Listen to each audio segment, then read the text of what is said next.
momentum now going as they prepare for the second half. Look at Fletcher go. Finds some space down to the 20 to the 10. Touchdown, Walter Fletcher. They'll hand it off. They're not going to get the stop. Fletcher, he's got other ideas. Lunging in. And the former Elk seals it away. Another big play by Fletcher.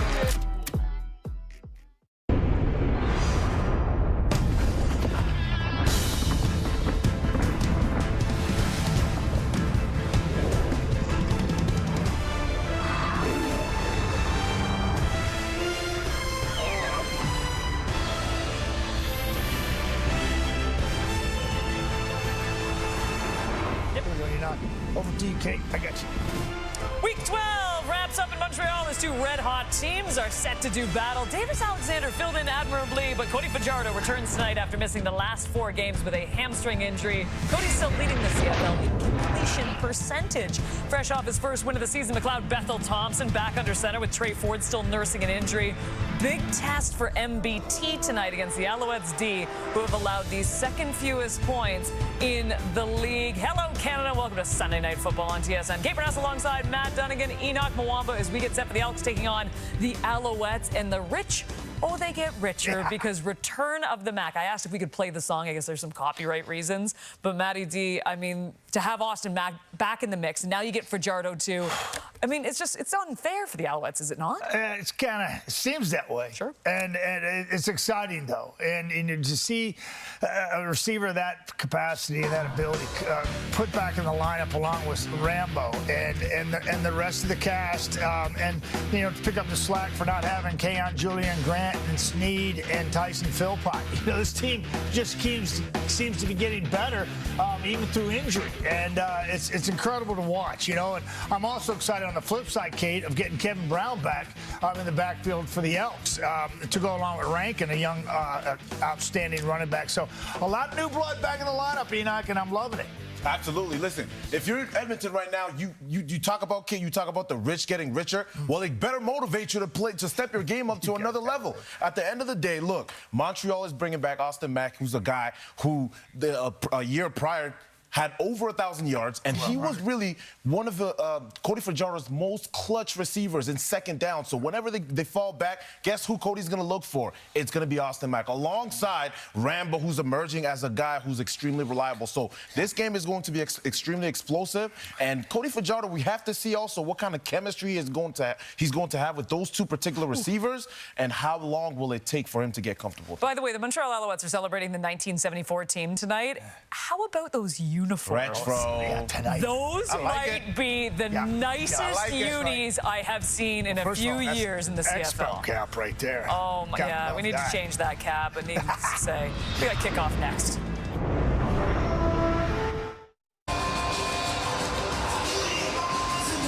Thank you, Kate, and welcome to a beautiful evening here in La Belle Provence, everyone. The rain rolled through earlier on, but nothing can cool off these teams right now. Red hot between both Montreal and Edmonton. Marshall Ferguson, Paul Appelese, Kenzie Lalonde down at field level for us throughout the evening here. Extremely excited to see the return of not just Cody Fajardo, but Austin Mack as well. To have them come back in the lineup, pretty special, Apple.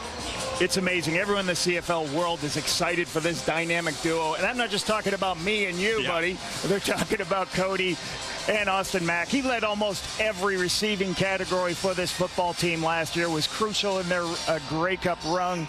And now also on the other side, injury to Javon Leake. What does that do? It brings Kevin Brown back in the roster. Him and Justin Rankin, you look at what they did last 4 games, 174 yards per game. That's going to be interesting. Jarius Jackson right there.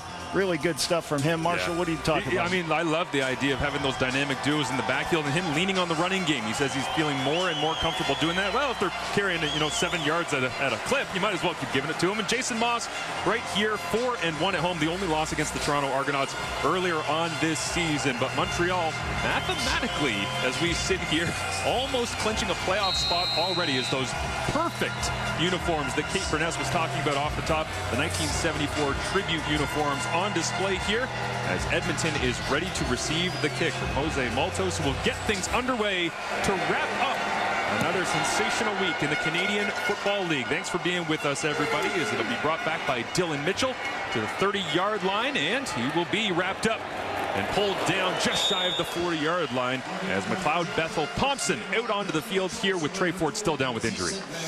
Last 2 games for him, and then the biggest thing for him is not turning the ball over, Marshall. He had to fill in when Trey Ford went down, led them to their past 2 wins. Talking to him this week, he's got a simpler game plan because of how many different pictures they're going to see from this Montreal defense. He wants to get ball out of his hand quickly and strike this zone defense when they try to run some pressures, Marshall. McLeod always intense, but pre-game here, he knows the challenge of this very talented and well-coached Montreal defense tonight. He was locked in before kickoff, but now it's for real. They go hard count right off the top, handed off. Kevin Brown back in the lineup, big collision, and out near the 45-yard line as we take a look at the rest of the Edmonton starting offense. Shane Richards, 5th-year guard. He's going to look at how he matches up. Mustafa Johnson, that's what I'm looking for all game. That's going to be a big one, how he can handle that great rusher. And Kevin Brown back in the lineup. Last year's leading rusher. He joins a very crowded backfield, trying to continue to build on the success they've had in this second part of the season, running the football, Marshall. Nice little piece there for Edmonton on first down, getting a touch early on to Kevin Brown. As Jarius Jackson said, want to be able to do that as much as possible here tonight to settle this Montreal defense. As this one knocked down and incomplete. So after a great running play to start things off, they go to the air, and it looks like Moultrie was the one who got the big pop. Yeah, when you throw the ball into the boundary, nice, quick, it's what you call 3-step drop or a quick game. And when the defensive linemen recognize it, what do? Just get your big hand up, go make a play on the football on the outside. Right, so that's what you're always trying to do. If the quarterback's going to throw quickly, can I throw my hand up, make a play on the ball before if I can't get home with a pass rush, Marshall? Congratulations goes to Antonio Moultrie on the Montreal sideline as they get 2 and out after a pretty good return, good starting field position, which has been crucial for Edmonton in this 3-game heater that they are on right now. Is this one with James Letcher Jr. backpedaling inside of his 5-yard line.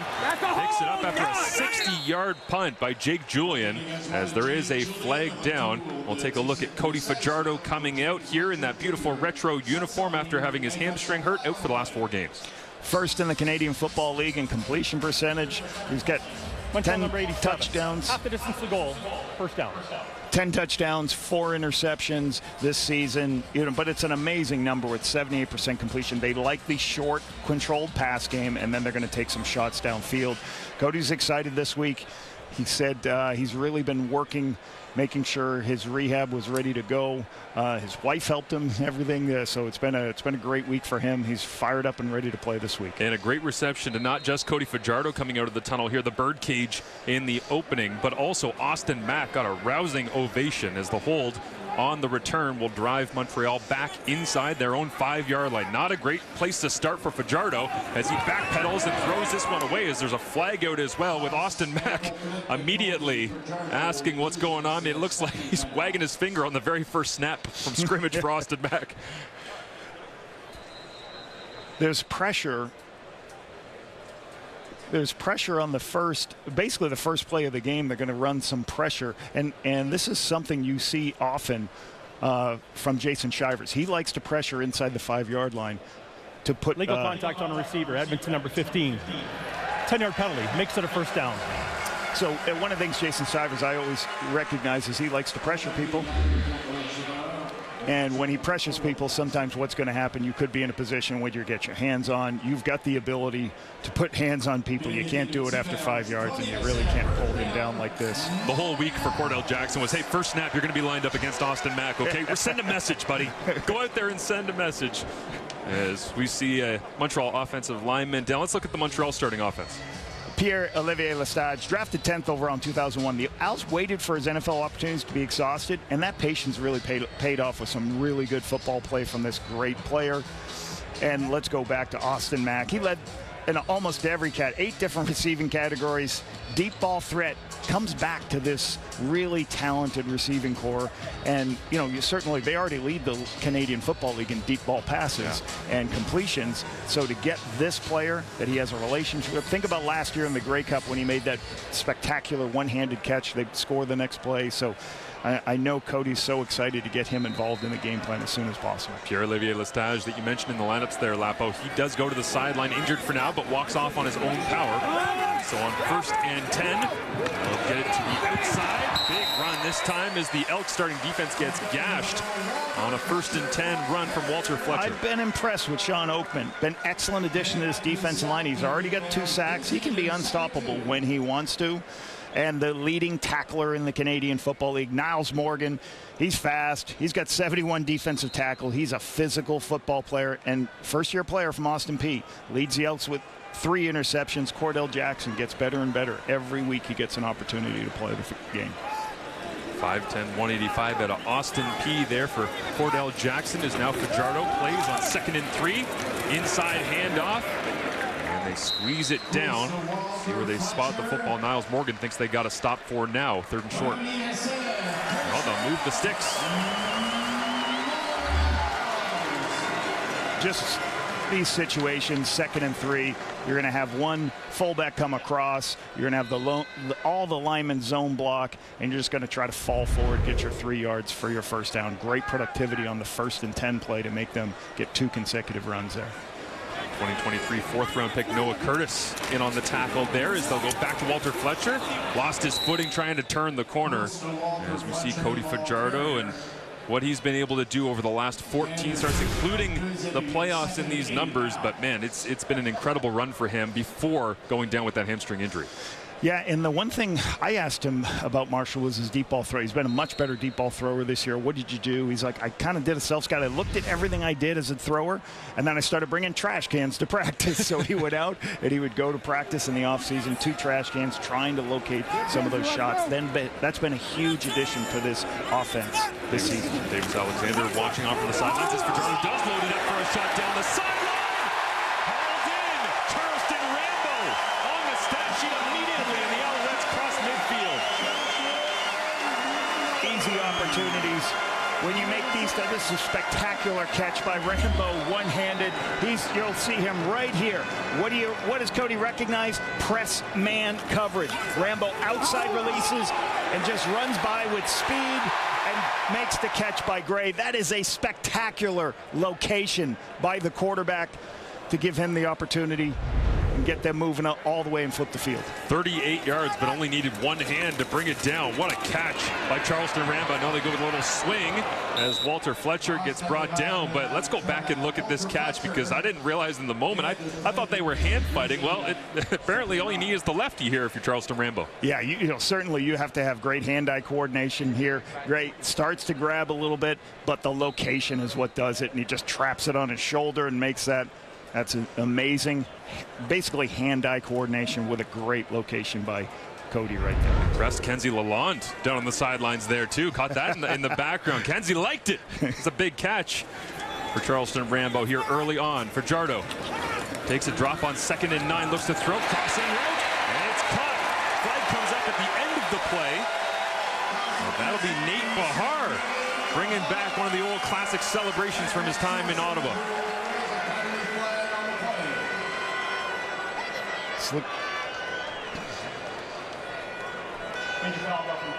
And roughing the passer, the call here against Edmonton. So 1st down. Let's take a look at the roughing first here, Lapo. Yeah, Curtis coming off the edge here as he's coming to show pressure. The ball's clearly out. You gotta, like, if you can at least hold him up, and then to receiver, you can see over here. Okay, let's take a look. Nate Bahar, basically you're looking deep and then trying to find somebody else. Nate's your check down. You saw him, they're trying to help out on this fast pass rush of defensive ends. He blocks first and then leaks out. The coverage lifts, throwing the ball. Fajardo inside the score zone now. Looks to throw. Finds Walter Fletcher. Tries to make a move in the open field. What a tackle that time. Flying in Kai Gray. Not letting Fletcher get loose at all. And 2 big plays here for the Montreal Alouettes. The 38-yard completion to Charleston Rambo. And then the completion to Bahar plus the roughing the passer. That was a 34-yard game when you put those together. And this is what Montreal Alouettes do offensively. It's a short get high completions, easy first downs, and I call it short, then a shot play. And obviously the shot play, when they locate those, now you flip the field. And like you said, with the penalty, puts them in an easy scoring situation here. 2nd and long here. Austin Mack thought he had an opportunity to score in the background there from Walter Fletcher. Doesn't get it, but will he here? On 2nd and 11. Fajardo with pressure on, looks to get it away, completes underneath. There's an Antwi diving inside the 5-yard line. And that'll be enough. Looks like right by that mark. Well, he actually spotted about a yard or half short.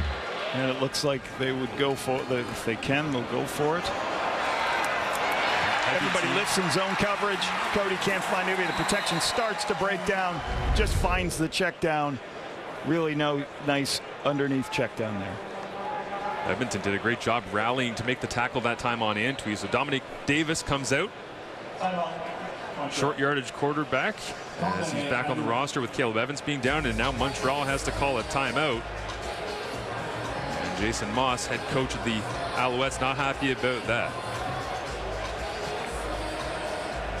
This is a longer one. This is going to be a little bit, so their wedge package will be a little bit, they're going to have to do something just besides just the tight wedge. And it looks like they might be making a change. Take the points. Not sure if having to use the timeout. Whether they thought it was third, they probably thought it was 3rd and 1, and then it turned into a 3rd and 2, turned too long, so used the timeout to get the field goal. Didn't want to try it from this longer yardage situation, as I assume what has happened there. Jose Maltos comes out midway through this first quarter. A 2-and-out for the Alouettes defense. The offense picks up right where it left off when Cody Fajardo went out with that hamstring injury. And a chance to get first points on the board here on Sunday night in Montreal. Maltos is true. And the Alouettes draw first blood as McLeod Bethel Thompson, the leader of the Edmonton Elks in training camp, replaced partway through the season. Now all of a sudden back in the lineup and a hot Edmonton offense.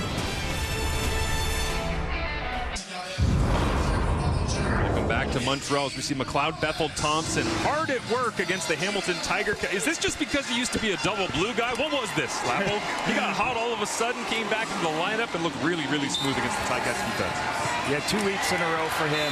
The biggest thing he's talking on this week, I did not turn the ball over either game, holding on to the football, making good decisions with it.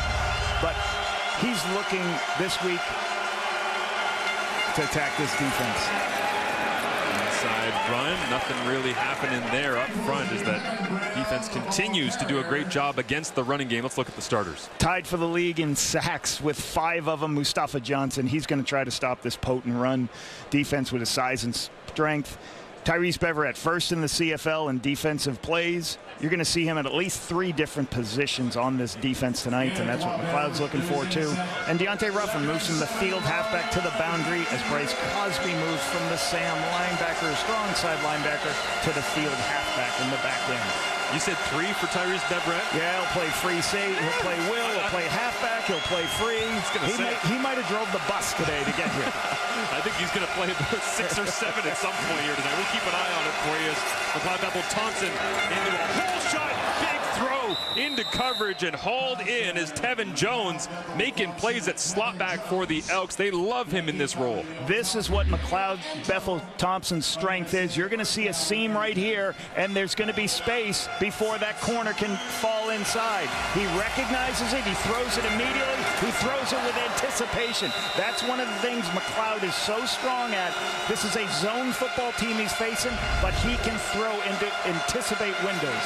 25-yard gain goes right back to the well here as Jones will make another grab, but you're right. I mean, the idea of being able to let that football go in between 4 or 5 defenders and doing it so early with the right precision, it's why it makes you wonder why McLeod, when he was in the lineup at the start of the year, doesn't throw for 400 a game every time. Well, you just saw it on the previous play, the catch to Devon Jones.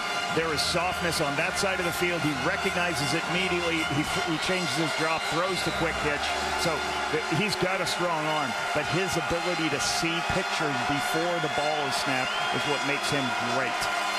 A lot of the heavy sets here tonight, moving offensive linemen around in the backfield as well without a fullback in the lineup as they go to KB, and Brown is churning the legs and refusing to be tackled all the way down near the 10-yard line, as they've got something going with this Elks running game over the last 3 games, and now here once again in Montreal. This is what you call an outside zone play. You see all the linemen running and working for width. You're trying to get people to move out of their gaps, create space, and then extend those gaps. And you see Kevin Brown there is able to create a big first down. And this is like you talked about. Jerry said, I am not running the football enough on 1st and 10. I give up on it too much. I don't want to be in 2nd and long, but I have to force myself the last 4 weeks to make sure I run the ball. Very honest from Jarius during our discussion with him about that this week, as Kevin Brown gets the football once again down near the 5-yard line. That offensive line is churning it. You had the point was, hey, well, it's pretty easy when you're getting 7 yards a carry. Well, right, and look at what they've been doing over the last 4 games. Pretty easy to keep running the football, but that is the problem. You don't want to be in 2nd and long. It's hard to pass on. I've been there before as a play caller, so sometimes you're like, oh. But you have to be committed, and certainly the success they've had the last 4 games has allowed him to keep calling runs, and it's been what's worked for them. Justin Rankin's been outstanding young find for them. 2nd and 5 from the Montreal 6. Bethel Thompson, pressure on, looks to throw, quick game, touchdown! Back where it all began, Gino Lewis in the end zone in green and gold. Great throw, pressure off inside. They had a run-pass option here. Really pretty picture here. So they're gonna pressure, try to stop the run. When they do that, they're gonna give up and put themselves in one-on-one situations. McLeod once again recognizes it, throws it inside to Gino Lewis as Gino makes that inside move on Ruffin. Let's go, Gino. They run the ball a couple times back-to-back, couple of 25-yard gains. Back-to-back plays, get deep in the score zone and go back to Gino Lewis. A quick little slant on the inside, beating Deontay Ruff in 6 plays, 70 yards in just over 3.5 minutes. And McLeod Bethel Thompson here in Montreal find an 8-7 in an end zone that he knows oh so well. Push it high, Gino.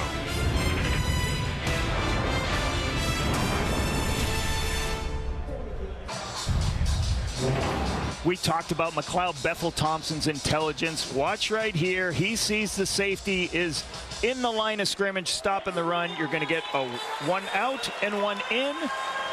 What does he do? He just quick play action fake. Knows he's got 0 coverage, which is 0 help for the defensive backs. It's an easy throw and catch on Ruffin to Eugene Lewis, one of his favorite targets this season. So really good. That's a really good response on that drive after the touchdown drive, or after the plays by the field goal by the Montreal Alouettes. Back in the nest, man. Lewis Island. Y'all know what's going on. Lewis Island here back in the nest, Gino says. I didn't know there was a Lewis Island. Yeah, I don't think Deontay Ruffin wants to be back on. I'm sure we'll see it soon. As Sean Thomas Erlington, former Hamilton Tiger Cat, returns this one for Montreal as a 20-yard return, and Cody Fajardo back in the lineup here, making his way as number 7 in control at the helm, and happy to be back, helmet on, in the birdcage.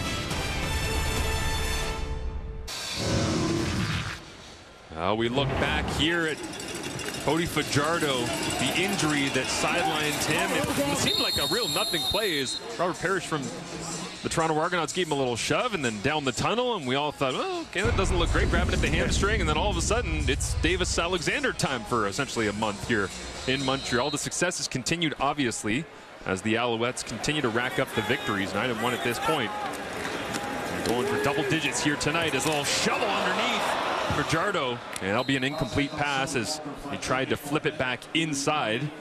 But Cody Fajardo and Davis Alexander, remember the first start that Davis Alexander made afterwards, and I asked Jason Moss, what's the leadership style like for Davis Alexander? He said, well, he basically just does it by his play on the field because Cody's our leader.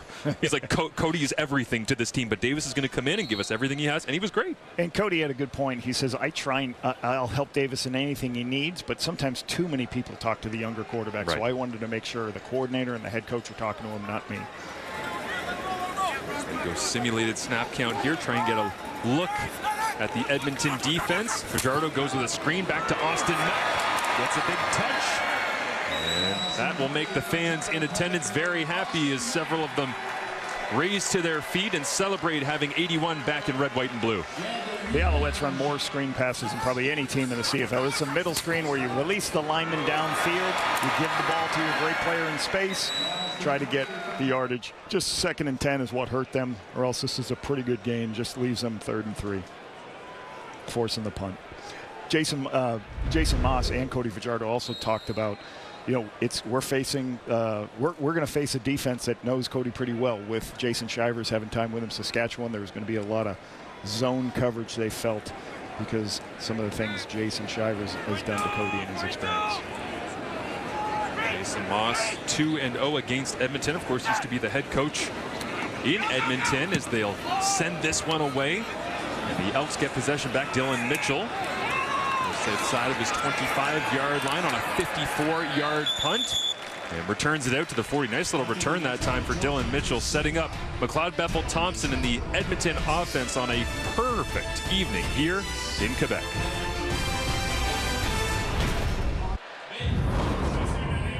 Welcome back to Montreal. Austin Mack, he is a member once again of the Alouettes, as Cody Fajardo looking around last year trying to find him, and basically anytime he did, good things would happen, as Kenzie Lalonde is down on the sidelines and has more on the return of 81, who they dearly need, Kenzie, after seeing a couple of very talented receivers go down. The timing is perfect, and Danny Machocho was the first call for Austin Mack when he was released from the Atlanta Falcons. And actually, funny enough, Machocho was heading to Florida, where Austin lives, to catch a preseason game between Jacksonville and Tampa. So the two met up for lunch last Friday, and for Austin Mack, his priority in that conversation was to share his desire to be an Alouette long term. He's here in the CFL, and he wants to be here to stay. He has another young little girl along the way here with his wife Joy.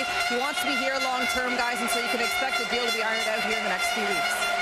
Great news for CFL fans coast to coast. You might not like him when he makes a big play against you, but love seeing players like Austin Mack committing to the CFL and being here for a while as he's gone through the ringer in his NFL experience. And Edmonton with a little run inside to Rank and Dylan Wynn there to get the stop. Yeah, one thing about Austin Mack, we'll go talk about that, is like at the beginning of the year, you didn't know who was going to be the explosive receiver. And then what happened?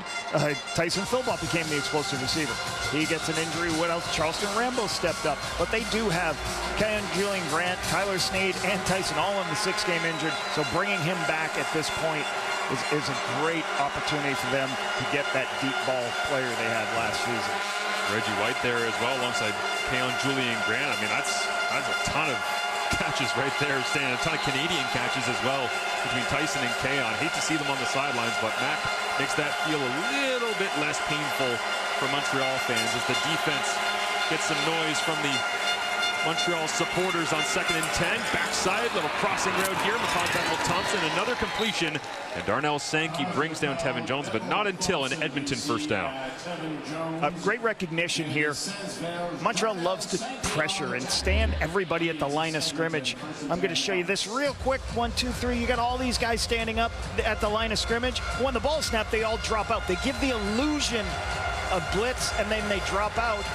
Everyone's covered deep, so you throw it and get your check down to Tevin Jones. And that's really good recognition by McLeod, understanding, hey, everybody walled off the deeper routes. I'm going to take the underneath route. Heavy package back in here. Jacob Zod is an extra offensive lineman playing in that fullback as they'll plunge their way forward with an inside run.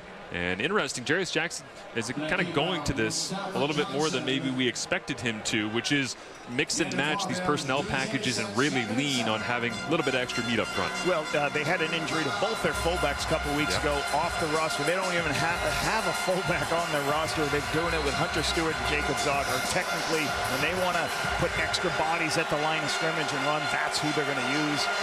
Give them 4 yards, put them in a 2nd and 7 situation here.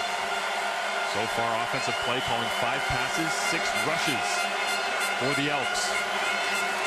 McLeod, pressure on his 6th pass. And looks over the middle. It is complete. Dylan Mitchell, and flags come out at the end of the play, well after the play.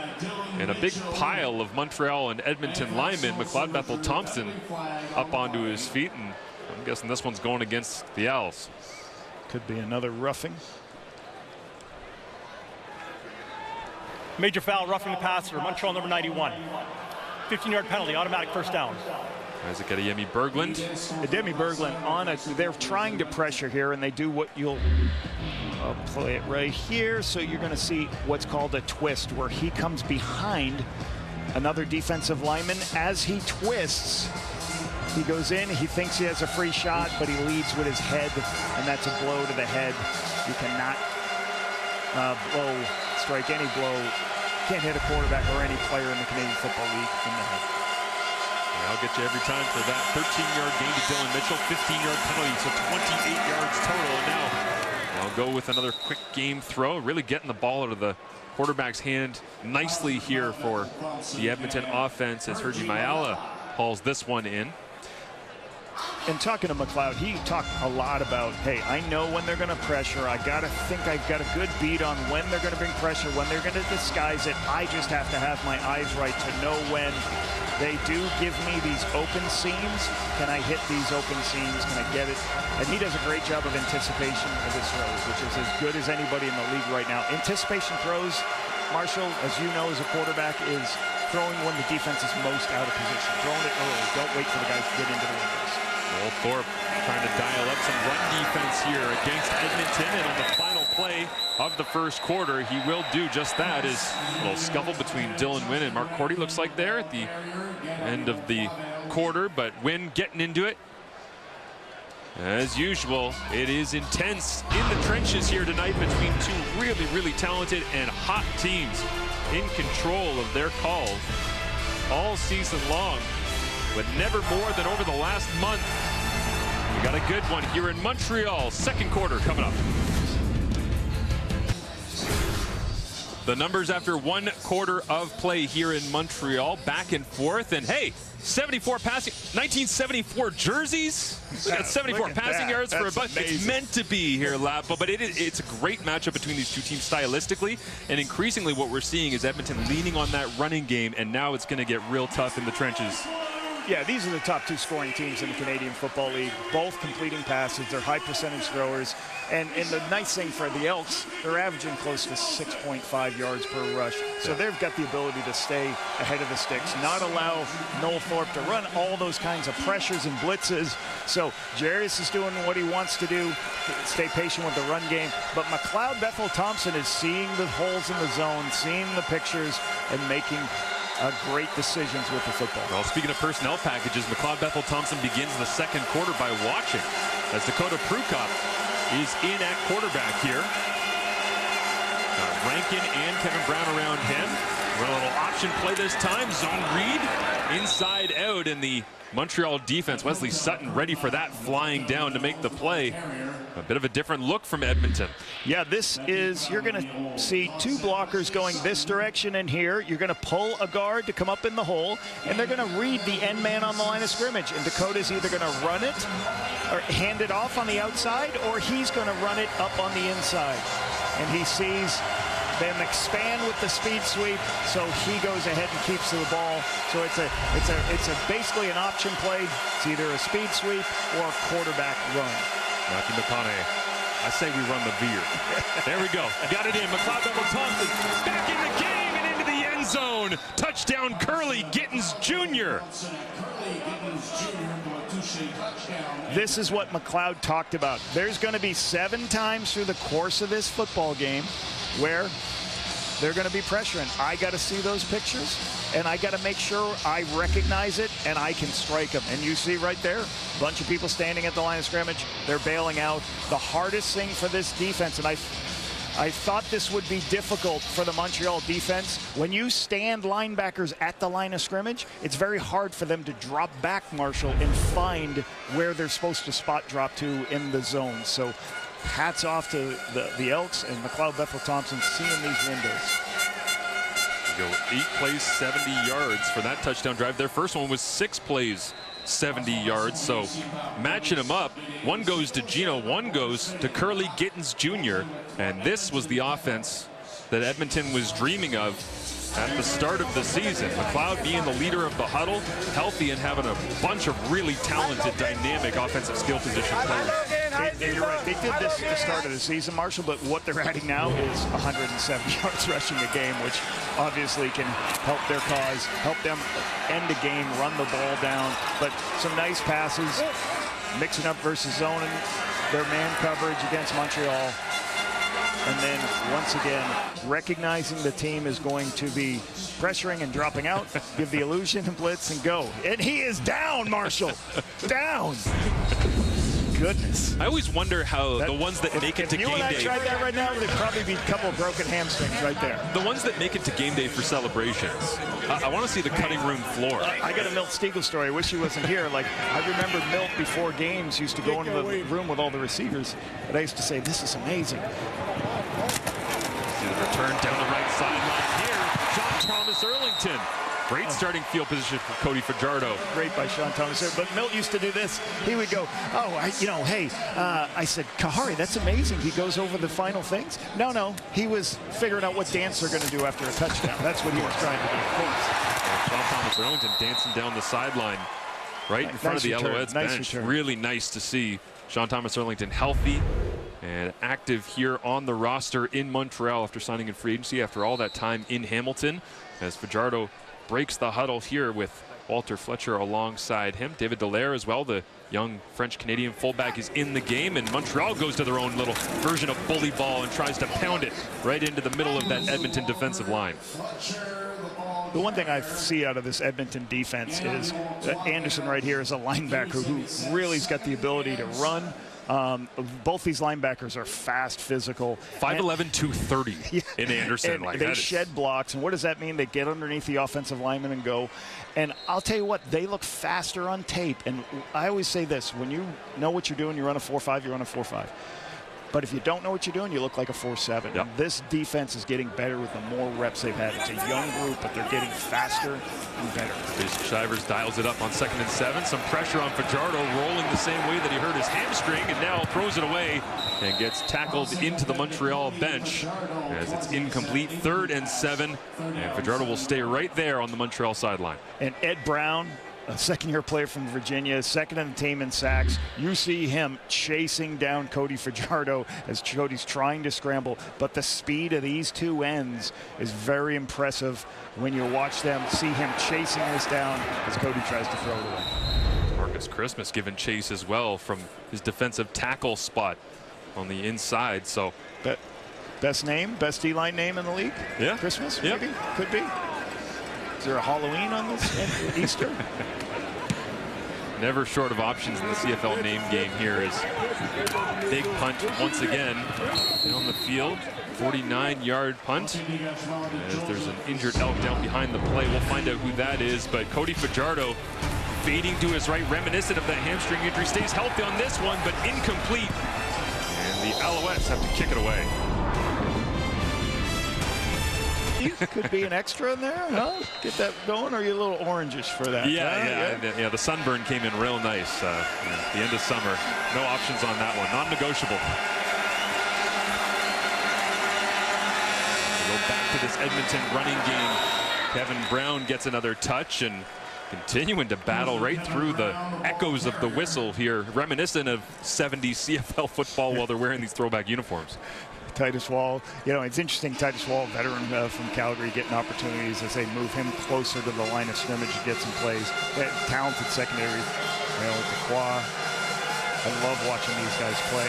An interesting thing here is they've got the ability to pressure if you want to. They can drop back in zone. They can play man. They do a lot of things very well. Playbook wide open for Noel Thorpe after the frustration on that last touchdown drive. Charlie Gittins Jr. This one goes to Dylan Mitchell. It spins around. Nice little drop step that time to go and get the yardage required for another Edmonton first down. When everybody plays zone and they want to keep you from throwing inside, they give you the option outside. McLeod sees this quickly and goes, I'm just going to take the throw outside on the perimeter to get it to Mitchell so I can get north-south for the first down. It's great that they only needed 6 or 7 yards. Back to Jarius, continue to run the football in 1st and 10. If it feels like McLeod Bethel Thompson's hot, you're right. 8 straight completions. That one goes for 13 yards. 4 receivers options to his left. This one won't find any of them. A little confusion, and Curly Gittins Jr. says, my bad. And through the course of the game, especially watching Noel Thorpe, after too many first downs, right there, he brought some pressure. He brought a linebacker and a defensive back off the backside edge, just trying to do a change-up so he doesn't show the same look. Had an opportunity to throw the ball a little bit wider, and McLeod just kind of missed that throw, went to the inside one. So back-to-back 2nd and 10s. This is the down and distance that the Alouettes defense usually thrives, especially during this great start to 2024. This time they'll send 5 from all sorts of different spots, and alligator arms that time from Gino Lewis. The ability, as we talked about, different guys play different spots. Marc-Antoine Dequoy, you will see him run down the line of scrimmage. But when you play defense like this, you see Dante Ruffin is low and inside. He knows that pressure, that they're going to bring some pressure, that I can play a little bit farther inside. You can see McLeod, what he's saying, he's like, don't stop. You got to run right through that. I'll push the ball in your hands, but I know he's inside position. I'll try to throw you on the inside shoulder. Problem is with McLeod's arm strength, it might throw it right through you if he runs the opposite direction. As James Letcher Jr. returns this from the 20-yard line, a 53-yard punt. And Edmonton's special teams coverage unit rallying to go and make a play. Austin Mack back here in Montreal. See if he can get into the end zone like Curly Gittins Jr. and Gino Lewis have been already for Edmonton. Well, last year, at the start of the season, the Alouettes have no receivers. There's no good players. We didn't know how great this guy was going to be. Great to see Austin Mack back in the Canadian Football League. Yeah, Ohio State player, outstanding. Talking to him this week, couple of points. First thing, I asked him what the difference was in the NFL. He's like, well, first of all, I got to make my own ice tubs again. Yep. So I go back to that world. But he talked about how he loved the competitiveness at that level and the people he worked with. Jardo looks out to Mack on a quick slant there. Smooth route running. Something that he carved into his inaugural CFL campaign last season. Quick slant right here, easy throw. Byron's going to be off to the wide side of the field, takes it. The quote I loved he said is, I kept learning how to create a lifestyle around the work of football at that level, and he was around some great people. Kirk Cousins spoke highly about watching Kirk Cousins and his process, and he said he's learned a lot and he wants to bring that to this Montreal Alouettes offensive unit. Also adds some championship glow after last season. This one up for grabs. It's a punt down the field, and it is intercepted as Edmonton gets possession back from Fajardo. Obviously miscommunicated. Thought he was going to throw a deep ball over the top. Receiver stopped him. Bynum has been frustrated a little bit early on in this one, but goes and makes a play there as Davis Alexander talks it over with Fajardo. And this is one of the things that they've done so well. They've got a bunch of deep ball touchdowns, but deep ball throws, but they don't have a lot of interceptions. Yeah, whether or not Cody thought he was going to continue to go or he got stepped up, certainly Mack and him not on the same page. Nice. Austin Mack actually got bumped off of his route, and now, the challenge flag is out. And Jason Moss, after seeing earlier that Austin Mack drew a illegal contact on a receiver penalty, I wonder what the conversation Montreal is. Challenging for pass interference on the previous play. The play will be reviewed. In order for it to be pass interference, the ball has to be in the air, obviously. Was it in the air by the time that contact occurred? And then there's two other things that have to happen when you're also running these. The receiver has to make sure he picks a side of the defender, so you can't just run into the defender. But if you look at the top receiver right here, you're going to see him on the go route, and it does appear that he's on the inside half of the defender. He's trying to run through the inside half of the defender, and he gets collision.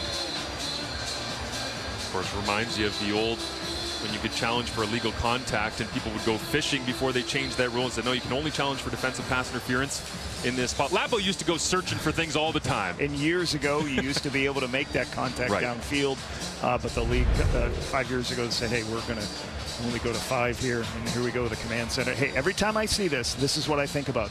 That man's playing Galaga, right? Which is an Avengers quote, which you would not know at all, but that's an MCU quote. Tony Stark there, but all these different monitors trying to figure out. Well, Dave Foxcroft is going through it right now as the replay official in this ball game, and here's exactly what he's looking at in command. There's obviously contact. It's obviously beyond 5, but it can't be illegal contact. You have to challenge for defensive pass interference. The ball up in the air. Was it enough? That's what they have to talk it through. And Jason Moss hoping that he can get a big flip in field position and get the football back, because Cody Fajardo through the beginning of this season, 10 touchdowns, 4 interceptions, Riley. He was really, really good with the football, taking care of it, very rarely made mistakes. And this one would hurt for Edmonton to get possession back midway through the second quarter. Yeah, in Montreal has done, they're Edmonton's defense talks it over and looks at the film. They've looked at it at command. Here's the call with referee Tim Croker. After review by command center, the ruling on the field stands. Montreal, by losing a challenge, has lost the timeout. First down, Edmonton. So I guess what they're saying, it's within the 5, so you can see this is the line of scrimmage right there. Okay, 1, 2, 3, 4, 5. So we'll call it the 42. I'm going to say, I guess they're saying it's right on the 42, right at the 5-yard mark. Well, he set his feet and stayed true to it. Got an interception for his troubles there for Bynum. So Edmonton does get the football back after those touchdown drives. A little miscommunication between Curly Gittins Jr. and McLeod Bethel-Thompson. Then it was Gino Lewis short-arming it, not getting a completion. We'll see what they can do on this drive with 9:05 left in the second as Jason Moss takes one more look. Another thing with the ability of Edmonton to run the football here, they're holding on to the football, they're keeping it away from this. We got the 2 top offenses. Hey, we're going to keep on. We're going to hold the time of possession. We're going to make sure that we keep running the football, putting you in second and medium situations. It's hard to do all your blitz packages when it's 2nd and 5. Great substitution. Dylan Wynn out. Jeffrey Canton-Arcou back in the ball game. There's now pressure on McLeod Bethel-Thompson. And in the backfield immediately. Montreal looping around.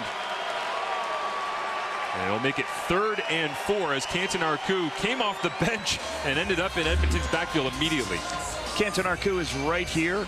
All right, and when they do a ton of these what are called 3-man fronts, and then they add an athletic linebacker in Canton-Arcou and allow him to go ahead and rush the quarterback, the guard get caught up helping the center, and that's a free run for him, and he's an athletic football player. Arcou, really good. They utilize him very well in this defense in a number of ways.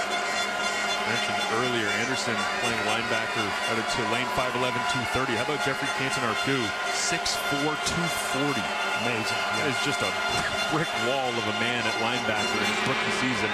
As Jake Julian sends this one away. Will be James Letcher Jr. trying to get to the outside on a 54-yard punt. Edmonton strings it out and tackles him at the Montreal 38-yard line. Canton-Arcou making plays here in his rookie CFL season, all over it for the first rounder, 9th overall this past May.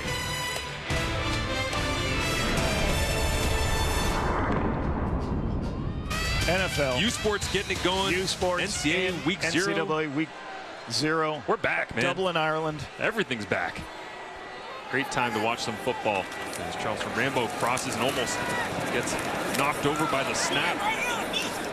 Walter Fletcher with a touch inside, and the aforementioned Anderson from a couple of seconds ago working at linebacker. Nick Anderson in there alongside Leon O'Neill Jr.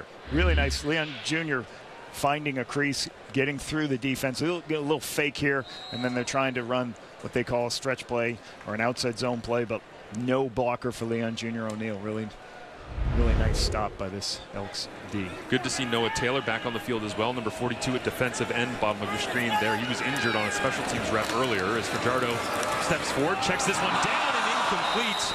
And don't often see that from Walter Fletcher, who is old, reliable, super high completion percentage when he's been targeted, which is part of the reason why Fajardo's completion percentage still leads the CFL this year at 77%. Yeah, Walter Fletcher's first in the CFL in yards after catch. So he's somebody that they trust to get the ball to. I think Cody made a good decision. Everybody lifted in zone, so I'm going to take the back, and the back should be able to get me the 7 yards for the first down. Just a little bit.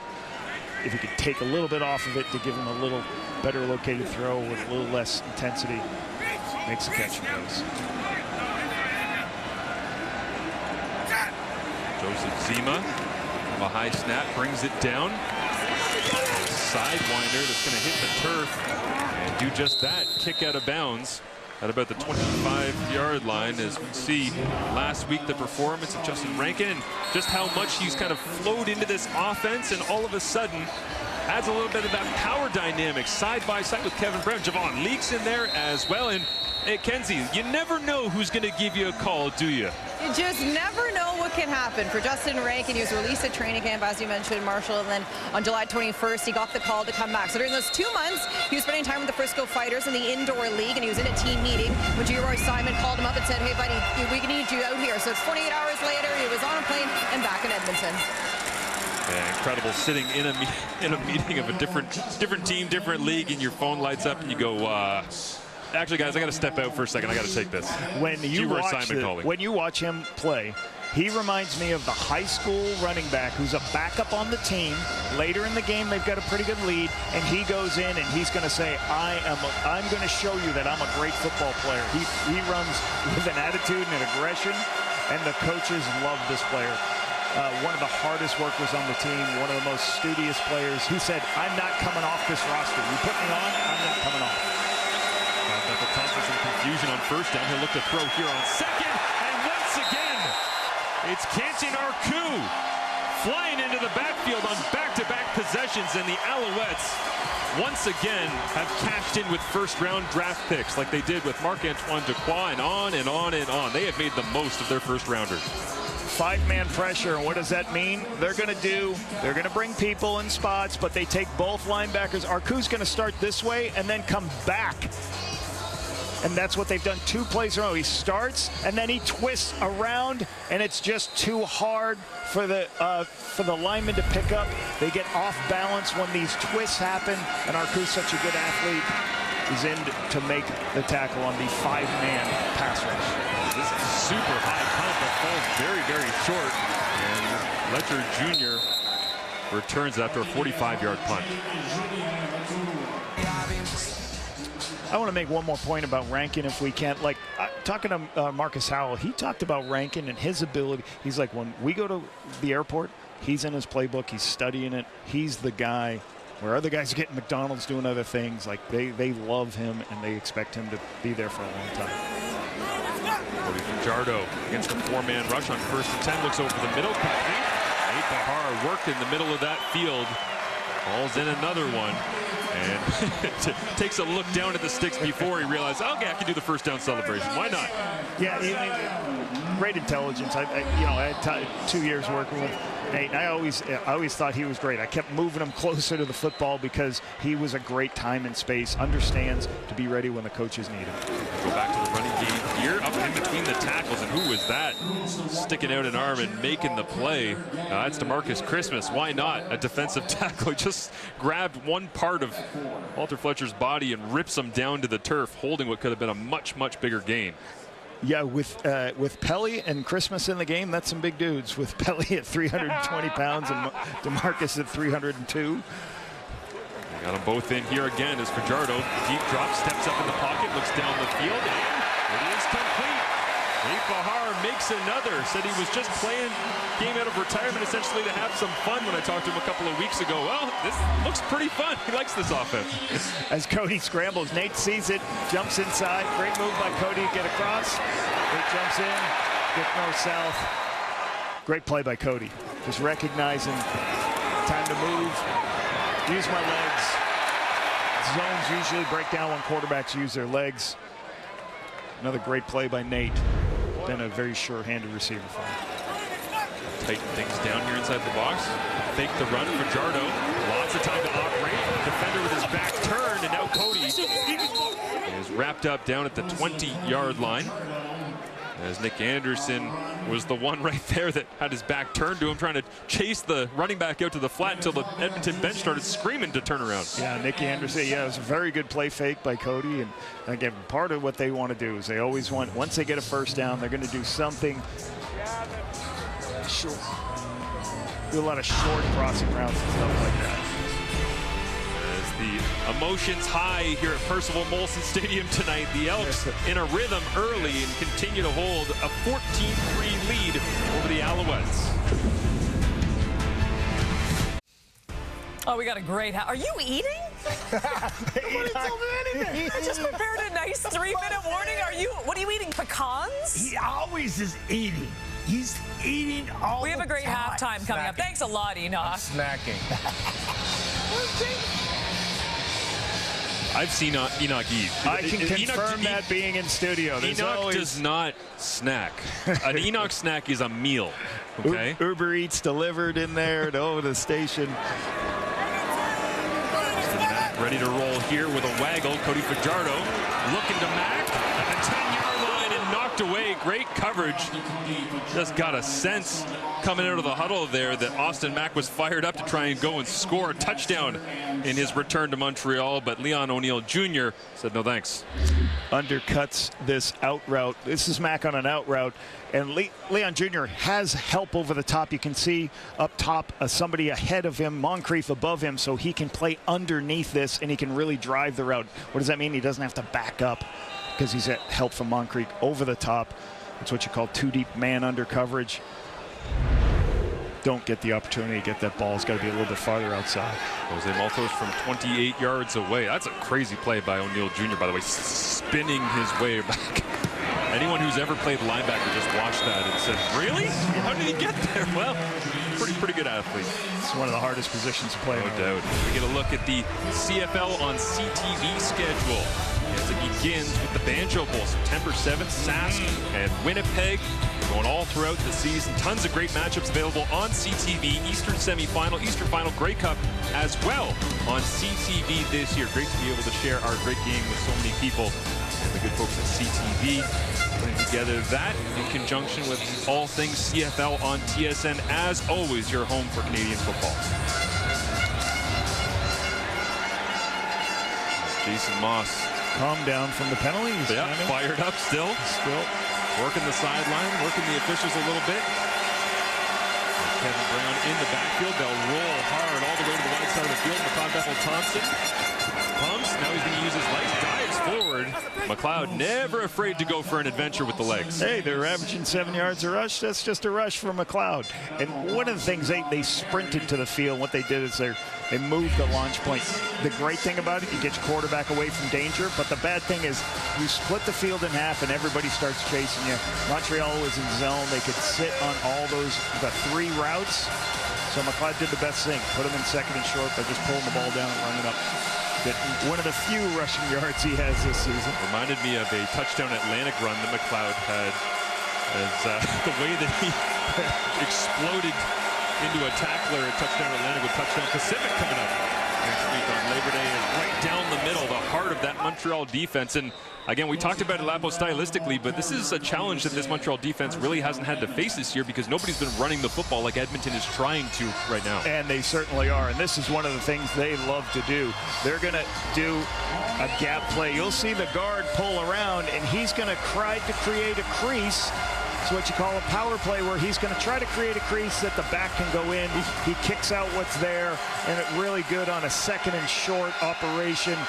This is something that this coaching staff has done from all the way back to their time in Saskatchewan. The offensive line coach, Sorrells, staple what they do. Dane Richards that time with the power block, and now they spring Kevin Brown for a huge run down to the 31-yard line. Well, actually spawning back around the 34 as initial contact, but Noel Thorpe looking for answers. It's right between the tackles. Once again, they're going to run an outside zone play, and then you're going to see them cut the ball back because they're stretching the defense. As they're running, there's the crease you need. call it one-cut football. The running back takes 3 steps. What do? I'm going to put my foot in the ground and get north-south as we separate this fast defense from Montreal. The one thing, they play a lot of smaller guys this front for the Montreal Alouettes, and that's why you're seeing a lot of bigger guys playing for the Elks. 24-yard gain for number 4, Kevin Brown. Now they'll go back to the air. Gino Lewis shakes off a tackler.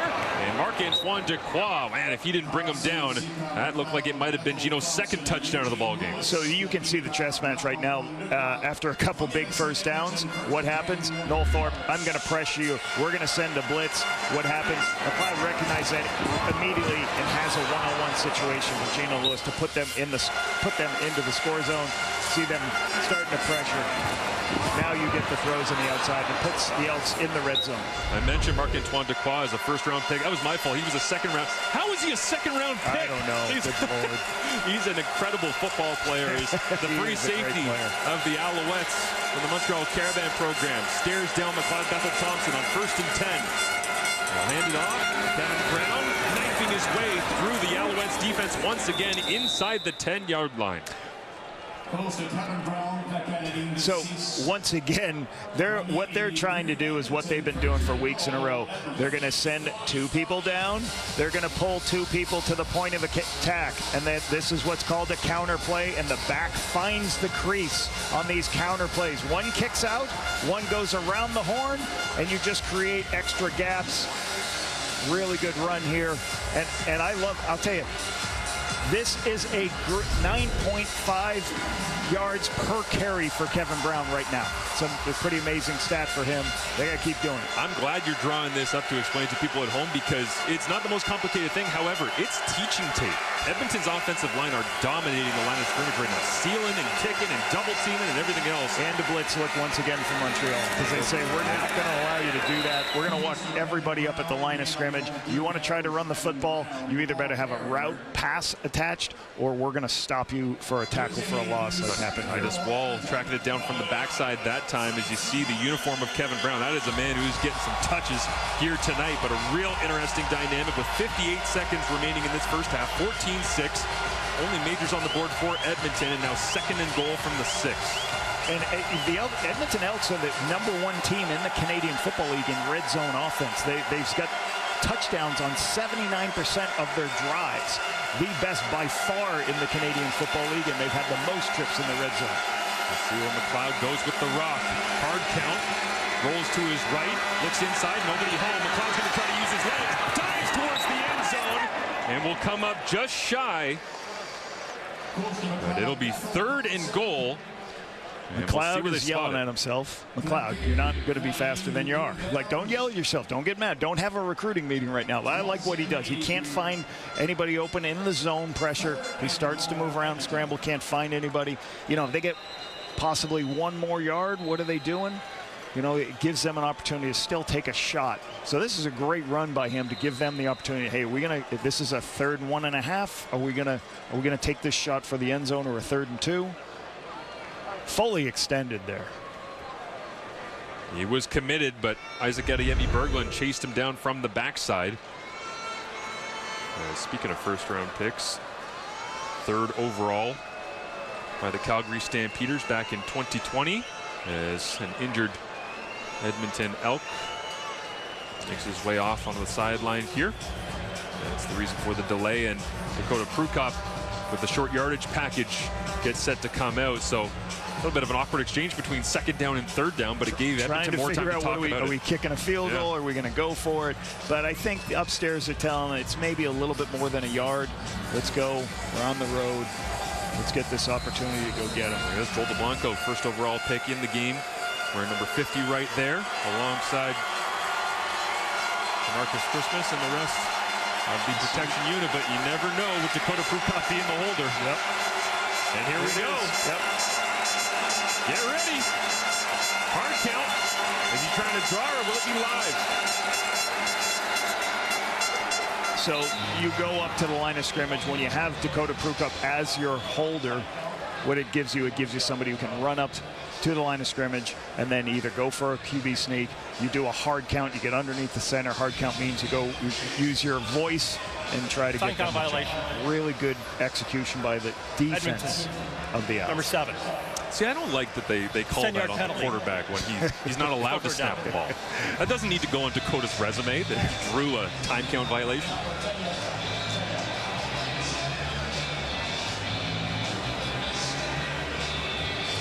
As Boris Beattie gets at the line this one up, change the angle, a little bit more friendly, and now regular holder Jake Julian out of Barrie, Ontario, the punter for the Elks by way of Eastern Michigan.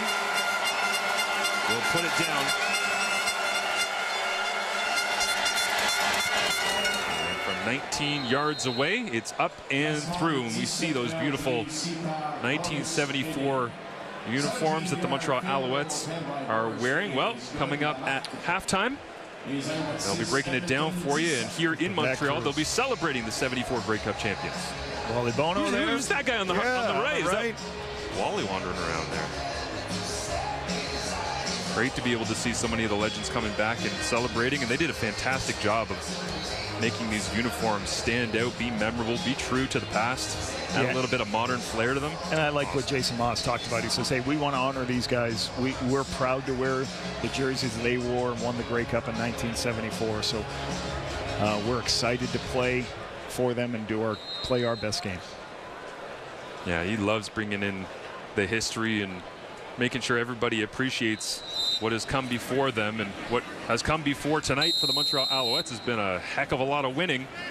And right now, they will trail going into half 17-6 as Edmonton, really the story right now, you'd have to think Lapo is the running game, but Gino Lewis has looked really, really good as well, as we've seen him. And Noel Thorpe's already on the whiteboard trying to figure out. Listen, they're gapping us here, and they're. We're not going to stop. We're going to stop this counter. And Gino Lewis with a touchdown here back in Montreal. 20 yards. He's got 3 targets on the game. Just such a hard person to play man-to-man coverage against. He's always going to be able to move inside, make his moves. Just an outstanding player that they can utilize, especially when they're running the ball so well to play action pass. Let's go down to Kenzie Lalonde, who's with Gino Lewis. Well, Gino, you opened up this game with a touchdown. Your first since returning back here to Montreal. How special was that for you? It's a blessing, man. I just thank my Lord Jesus Christ, for the opportunity. I appreciate this stadium. I appreciate these fans, and I'm glad to get the first catch here. It was a touchdown. The Alouettes defense has been so good at disguising their formations. You guys have been able to break through and find these holes. What are you liking about your offense? Yeah, listen, we're a confident group. A lot of people don't think we're supposed to be here, but we believe in it, and we know we're supposed to be here. So, this is the big test everybody's saying right now. Right now, we up 17-6, and we got to keep this going in the second half. That it was special to get that touchdown. Would it be extra special to get the win? That's the main goal. That's the number one goal is to get the win, and that'll take everything over the top. Appreciate it. Thank you, merci. Kate, over to you. Very nice. Merci beaucoup, Gino Lewis. I like it. I like it. For the fans, back alongside Matt Dunnigan. Enoch, are you you Is your hunger satisfied at this point? Oui, ça va bien. Ça va bien, ça va très bien. Maddie, let's start with this Elks. Wow. Wow. Let's start with this Elks offense now. We just saw Gino. He's been great. He got a touchdown. Curley got a touchdown as well. Yeah. But Kevin Brown back in this lineup, too. He's got 87 yards on the ground. KB's been great, and MBT has been good as well. Yeah, you're right, Kate. Mentioned KB off the top of the show because I was excited to see him back in the lineup, and him with Rankin right now, and then you get a healthy Javon Leake with his hip injury coming off the IL soon. They're going to be loaded, and they're packed full of talent on the offensive side of the football. And I'm really impressed with MBT because he stood in there and he's read the defense, and like a veteran should, he have a look at it. This is simply one-on-one. Gino Lewis is stealing candy from Ruffin here. You got to what do you got to do, Kate? You got to get up on him. That's too much room down there. Pressure in his face, delivers it, easy touchdown. Here, again, this is a late hit. That is a hit to the helmet 24/7, but it doesn't matter. MBT firing it again. Ruffin, loose coverage, got to get up on him. Now you got 7-man up, linebackers drop, man coming off the edge, left tackle blows an assignment. Doesn't matter to MBT. He finds Gittins, and he's just picking cherries back there, just low-hanging fruit. I posed this question to you, Enoch, during the ball game, and I'm going to throw it out there. Okay, we got MBT, and we got Fajardo playing in this ball game.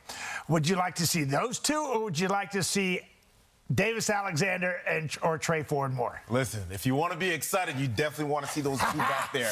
Yeah, just throwing it out there. Just throwing it out there. But at the end of the day, right now, that's what we talk about on the show when we're watching these games, right? Absolutely. The guys that are on the field, you talk about McLeod playing very well and is in sync with his guys. We saw Nathan Rourke return. We saw Chad Kelly return. And a lot of the questions that we're talking about is, where's the chemistry going to be? What level of chemistry is that? And essentially, you have to wonder the same question here as well with when you're looking at Cody Fajardo. He's also looking like he's not really in sync with his receivers. But this defense by the Edmonton Elks is doing a great job of getting up on him. Nick Anderson and Niles Morgan are probably one of my favorite linebackers in tandem right now in the CFL, and they're causing trouble. They're causing havoc. And Cody Fajardo is not really comfortable. He's taking shots downfield. He's trying to lean on Austin Mack, but how much practice have they had together throughout the course of this week for them to be in sync? You look here, Leon O'Neal turns around, almost had an interception in that perfect coverage right there. This defense, this Edmonton Elks defense is playing extremely well. If they want to take a win, this is a huge win for them to come into Montreal and try to get a W from this team. And you have to wonder, Maddie, for Jason Moss right now, if he's looking down the sideline, the bench, and he sees Davis Alexander right there, how tempted is he to say, you want to Let's go 9-19, 1 INT? Right? That would be a big can of worm he would open, but you have to wonder. Well, you're looking for a spark, right? Exactly. He definitely has thought about it. I don't know how much time that Davis Alexander would have had with Austin Mack either, right? But the kid is definitely balling. Cody will get his feet back in this. Exactly. He'll get his footing in this football game. A little bit of rust, Believe me, he will. Yeah. And MBT right now is having a field day against a very, very tough defense. We got a 17-6 football game. It's been fantastic. It's been a great week of football. We will recap all the highlights coming up after this.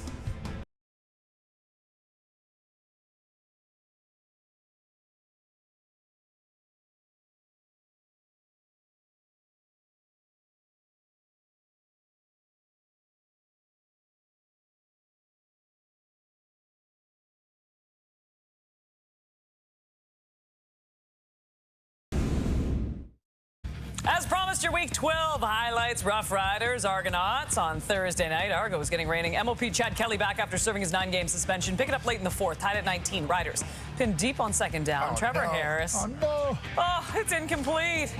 The Riders elected to punt it away on third down, allowing the Argos to get within field goal range. And with time expiring, Liram Hairelahu from 40 yards away. Oh, he misses it. The game's going to overtime. Oh, wait a minute. We won. That's right. It cleared the end zone. Nice.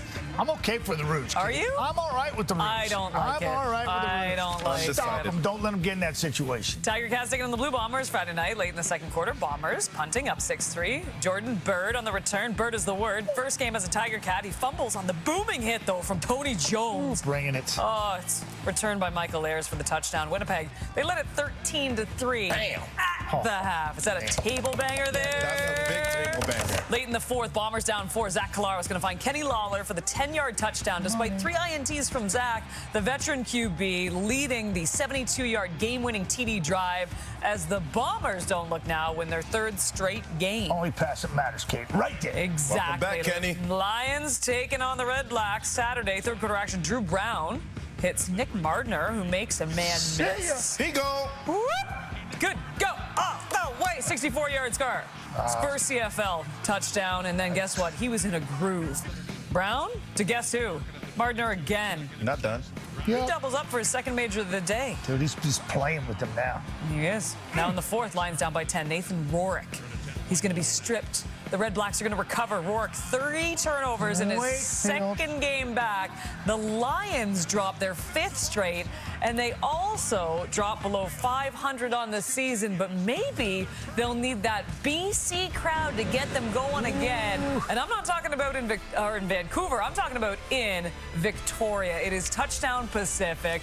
We are going on a road trip Saturday, August the 31st, next weekend, 7 Eastern, 4 Pacific. Pre-game, though, going at 6:30 Eastern. You're going to have to watch it. It's going to be absolutely stunning. Of course, last year we were in the East. Now we're heading west. The crowd should be rocking. It is sold out. We can't wait, to say the least. It's once again the Lions taking on the Red Blacks. Let's talk about this Labor Day weekend, because it's a kind of a big deal in the CFL. Enoch, of all the amazing matchups next weekend, what are you looking forward to the most? You got to look at the Winnipeg Blue Bombers and Saskatchewan Roughriders. No, it you is don't. going. You can look at it. You can. I want to look at it. But it is getting spicy in the West, and I want to see what happens over there. I'm going right back to what we had last night in the nation's capital, going on the West Coast to Victoria. I'm going right to that football game because I can see, whether it's VA or Rourke or whether it's Brown or Mazzoli, I'm all in this football game. It's going to be a heck of a football game.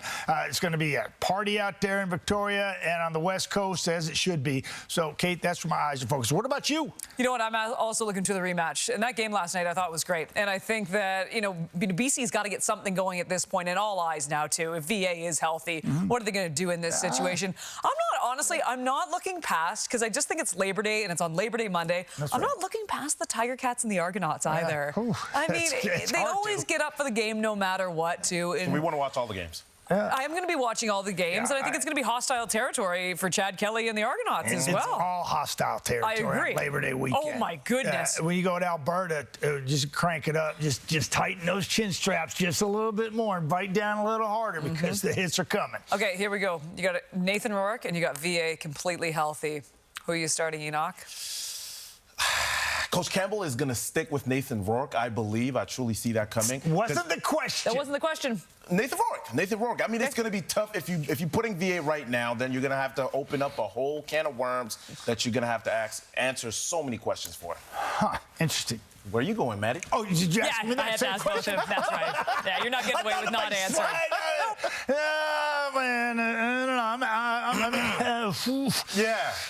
Hasn't said anything yet. I'm just going to split it up here. I think I might go with VA, right? And get the veteran off the bench and let's. You know what? You got to answer the question. Here's the 1974 Alouettes team. Hey, you know what? And I absolutely love every bit of this because you're looking at some studs on this football team. You've got Gord Judges. You got the late, great Doug Mitchell. You got Junior Ayu, Peter Delariva, Gene Gaines, Johnny Rogers, Larry Smith, Wally Buono, Don Sweet, Sonny Wade, Glenn Weir. Come on. Well, the sun has gone down here in Montreal. They have thrived, the Alouettes, when things get dark. It's at Percival Molson Stadium. Here are the stats from the first half of action between these two teams. 112 rushing yards for the Edmonton Elks. Makes you wonder, what are the adjustments for the Montreal Alouettes to try and shut down that running game? Kenzie Lalonde is field side with Tyrese Deverett. My first question for you here, Tyrese, just those conversations at half. What were the conversations amongst the offense? I mean, just stay in it. We know what type of team we got. We know how we play in the second half. Just be ourselves. I don't think we was ourselves in the first half. I told them come out as a new team and don't let nobody recognize who we was in the first half. This Elks have been able to rely on their run game. Just how will you guys go about shutting that down here? Just play gap sound. Just do your job. That's it. Do your job. Stay focused on what you got to do, and I think we should come out on top. Appreciate it. Yes, thank you. Guys? Thank you, Kenzie. Yeah, it's, Lapa, we were doing Calgary-Toronto a little while ago, and remember Reggie Begelton said, yeah, we'll be a totally different team in the second half. Well, they were. They were a completely different football team. That wasn't quite a Reggie Begelton guarantee of confidence, but it sounds like Tyrese Deverett believes that they can fix a couple of things here and there and be able to shut down Kevin Brown and Justin Rankin. Well, look for Montreal to start doing a little bit more blitz and pressures on first down to help get more people because they're struggling stopping the run with those extra players. 17 rushes, 112 yards for the Elks. So they're playing what Jerry's talked about. He said, hey, I'm going to make sure I continue to run the football, and it helps when they have a great average. And interesting, the last three games, at any point in that game, they've had a 17-point lead. They got an 11-point lead now. Interesting to see how Montreal responds. We are off and running here in the second half to close out another great CFL week, as this time Sean Thomas Burlington on the kickoff return as a flag comes out, and Cody Fajardo back out onto the turf after his first half. What'd you think as they were talking about back in studio? Davis Alexander, he is sitting there on the bench. I don't think that's going to happen anytime soon, but Cody wishes he had a couple of throws back, I'm sure. Yeah, I think they've also had a little bit of trouble trying to run the football. They've been in some second and longs, so they're not getting some of those first downs on first downs. So they've been in a position where they're just it's also hard when you face a team like Edmonton that continues to stay on the field and not give Cody the opportunities. Certainly feeling it out with Austin Mack as he gets back into the lineup and not having very many practice reps, but it's great to be able to have Mack and Fajardo paired up once again, but it's not as though you can just drop two guys back into the same uniforms and everything's going to look perfect. No, and certainly what happens a lot is there's just one turnover in the game, but these are two teams that don't turn the ball over, so you're not going to get a bunch of free plays because of turnovers. Hold on the return, backs up Montreal, so Fajardo from his own end zone throws this one over the top and going and getting it in between coverage. How on earth did Cole Speaker get that open in between three green and gold bodies? You get these sometimes. You try to flip the field when you're back. Right. Let's take an all 20 look picture. Let me show you. He's right here. He's going to run up. He's going to run out. They're going to clear out to take the top off the coverage, and then he's going to wheel back up the sideline. See there? It's what you call a wheel route or a vertical stretch. Great throw. Great high hands by Speaker to make the catch. You flip the field with one big play and get great field position. Keep flipping it here across the 55 and more. Walter Fletcher all the way down to the Edmonton 45-yard line. As they continue to get chunk plays to open things up, it'll go for 19 yards to Walter Fletcher. Really good block at the point of attack right here. You'll see Donnie Ventrelli from North Dakota. He helps create this seam to be able to get Fletcher loose for this big run. Great lower body strength. Really good run. That's the way to flip the field. They're already in field goal range with 2 football plays. Well, they empty things out with Walter Fletcher as a receiver. 3-by-3 they go. Cody looks right, comes back left. Cole Speaker gets another touch after a really quiet first half. Speaker taking his turn in this Montreal receiving group. You love this call. They're at a 52-yard field goal at this area of the field. What do? Call a quick middle screen, so you don't worry about Sean Oakman rushing after me. I can just go ahead and throw to Speaker, get some linemen out in front of him, get 8 yards for the first down. This is what they love to do. Call as many screens as possible, create short yardage situations. Jason Moss obviously made some adjustments and trying to dial those changes up here on the first drive for Montreal. Successful so far. They'll fake the run. Fajardo loads it up now, checks it down underneath Fletcher. Can he turn the corner? No. Great tackle. Nick Anderson adds another to his season tally. And it will be a first down. With max protection on a 2nd and short, trying to get a shot downfield. He recognizes that, hey, the best thing for me to do here, short yardage, just throw the check down to Fletcher so he can get north-south and get that first down. What a great shot from our crew right there. You can actually see Fajardo working his way 1 to 2, that the eyes were moving, and he perfectly timed it up with Fletcher snapping his head around to go and get the first down. Maximum protection here once again. Cody, all sorts of trouble, and just has to get this one away as Fajardo takes a big pop, and it'll fall incomplete. You get pressure on both sides. Again, they got a screen pass called again. The most screen passes called in CFL, but Anderson, I believe, is there to recognize that we're going to play action, we're going to block edges, and then flip back to Fletcher. Sometimes it's hard, those players from the front side of the field, it's hard to get them picked up on the screens back to the other side. Really nice play. Got a feeling that's not going to be a fun one to watch for a young fullback room right there with David Dallaire and Jacob Mason crossing wires a little bit. So it's 2nd and 10. And Fajardo stands in, gets hit again. Oh, no! Cole Speaker, 10-5, touchdown! 33 big ones to Cole Speaker, 3rd catch of the drive.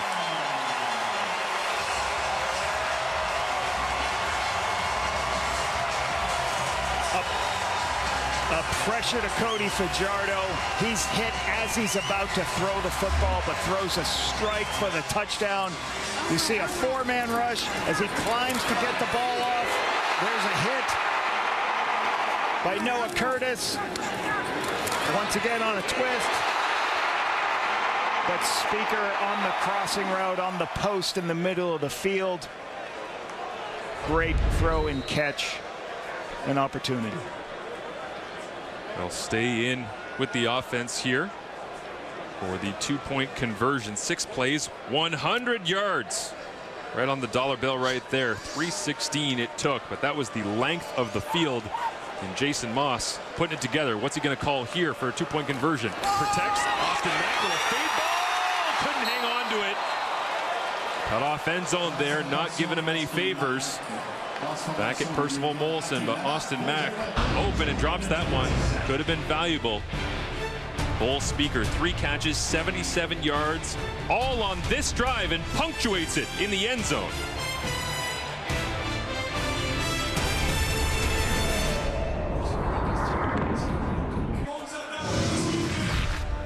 As we look back at all things 1974 tonight, there's Sonny Wade, the most valuable offensive player. Played his entire Canadian Football League career with the Montreal Alouettes. 3-time Grey Cup champion, 3-time Grey Cup MVP. Incredibly impressive resume that he had here with the Alouettes. Rousing ovation for him when he was announced and coming out, getting his hands back on the ultimate prize in Canadian football. And Sonny is standing alongside our Kenzie Lalonde. Very honored to be standing next to Sonny Wade here. 50 years. I'm sorry, I can hardly hear you. 1974, your team back here. Sonny, Yeah. How special has it been to be hoisting that Grey Cup and be with the group again? What I have enjoyed most is the enthusiasm that the football team has, the city has. Everyone is all excited about what they've done and what they can be. Let's go back to that 1974 game, a rainy day in Vancouver. You came off the bench and got it done. You were saying that group felt like underdogs going into that game because of how good Edmonton was. How were you able to do that through the 70s, get these wins for the Alouettes? It's a good question. A lot of luck involved, but in 74, we were down 10 to nothing. The momentum was all on Edmonton's side. We got a couple of turnovers. We're able to take advantage of those turnovers, get some points, and we went on to a fairly well-earned victory. Appreciate the time. Thank you.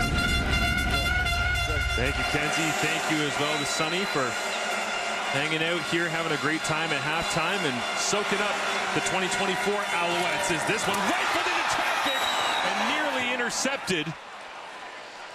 Sonny will be shaking his head at McLeod, ripping one into traffic there, Lapo. Yeah, I think he just feels like, I think there's going to be enough space here and I can get this ball into Gino on the inside. They're going to come in right here.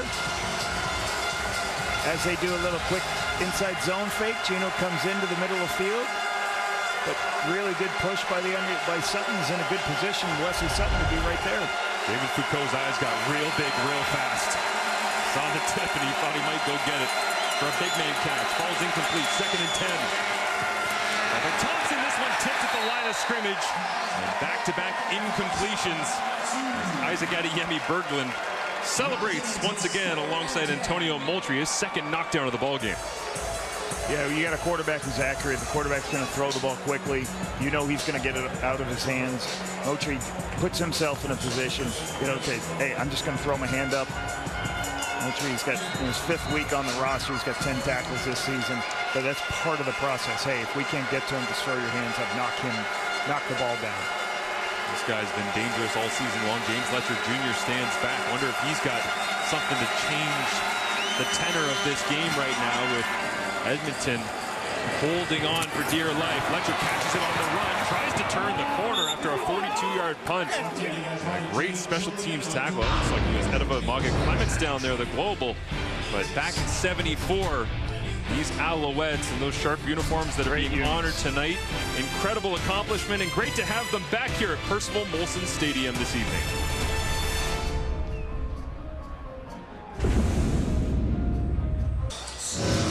Very successful drive we just witnessed for the Montreal Alouettes to open up this 2nd half. Cole Speaker plays the hero, but a little bit of everything from everyone in red, white, and blue tonight. 100-yard drive, and that's what you want to do when you're at your own 10-yard line. Try to get one explosive play to flip the field, get a couple of runs, hit Cole Speaker, get the big play for the touchdown. So that's a huge momentum flip. Get your fans and your defense involved. Hard count, and they'll hand it off right down the pipe. And getting the Rare carry to the fullback, David Dallaire. Out of Laval, gets a touch here, mixing things up. They've been doing a lot of things, you know, as they keep trying to figure out using all their athletes to touch the football. You saw last week, they also got James Letcher a couple of runs last week in situations, and he tried to throw the football last week. So they're utilizing all their personnel through week to week. Well, Jason Moss never afraid to open up the playbook and change things on the fly. Doing a little bit of that here tonight.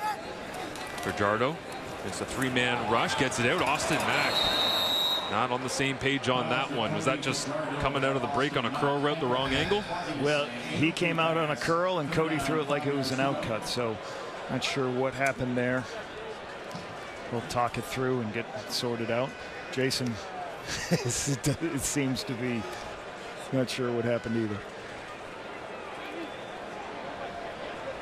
Moss not happy about miscommunication between Austin Mack and Cody Fajardo as they both return here to the lineup tonight. Only trailing by 5, but lots of points and yards left on the table to this point as Edmonton comes after this punt a little bit. Joseph Zima hooks it down inside the 15-yard line. Returned by Gavin Cobb, young Canadian out of the University of Manitoba. And a 51-yard punt that brings it back to the 40-yard line.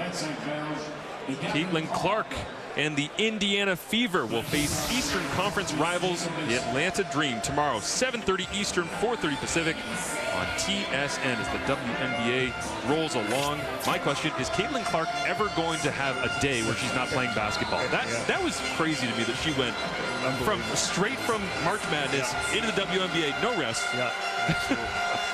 Jerry's one of the things he really, you know, I loved it when he talked about this week. One of the things he wanted to do is make sure we started slowing practice down. We'll talk a little bit more after this play about it. Well, they go with the heavies again. The extra offensive linemen in as fullbacks. Getting back to what worked so well in that first half. And what previously had done under Chris Jones was called the double barreled. So when they had one pass skeleton going or one team period, the ones went and then they turned around and then the second group went. And you get a lot of reps that way. But Jerry's just felt, we got so many young players, we're not teaching them well enough. So we need to slow it down. They stopped doing the double barrels. They added more meeting time so they could coach these younger players. And the results have been very good for him the last few weeks. Well, certainly a 3-game winning streak here after beginning 0-7. Von Bethel-Thompson, Montreal shows pressure, bail out. He gets it out of his hands anyway. Mayala makes the grab. And they rally with the football. That looks more like Montreal Alouettes defense that we've seen throughout the start of this 9-1 campaign. Yeah, and defensively, you know, this unit has only allowed 5 30-plus completions all season. So they love doing this. Hey, we're going to drop people out. We're going to run to the football. We're not going to give up big plays. We're going to force you to throw it sideline side, and we'll bring you down. And they tackle so well.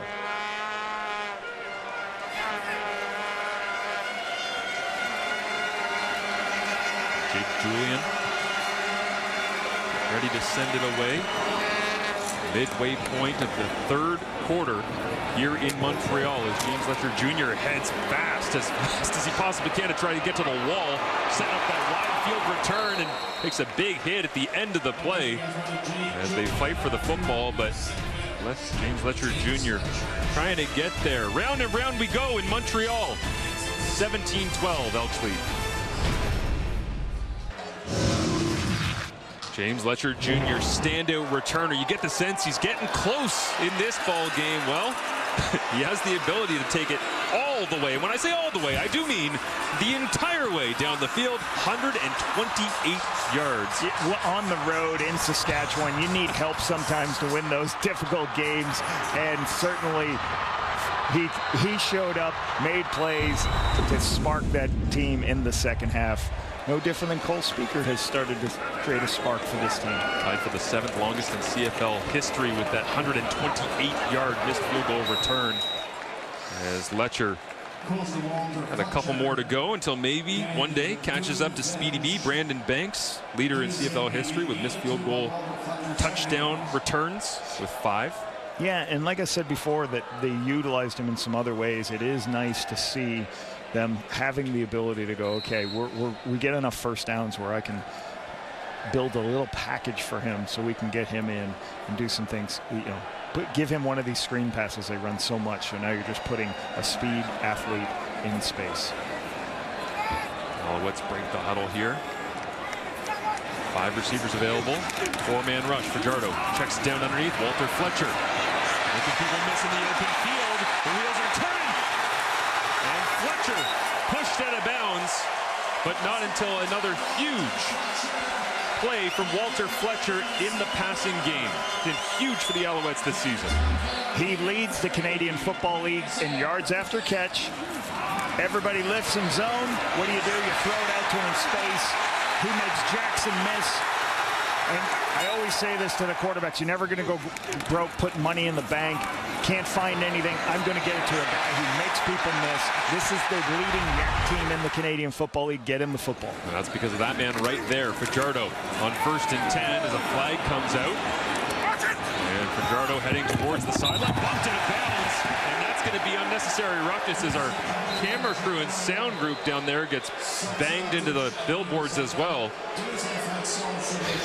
If you're close to if he's close to the sideline, if he's running to that space, just let him go out of bounds. You don't want to be close. You don't want to be close to create that opportunity.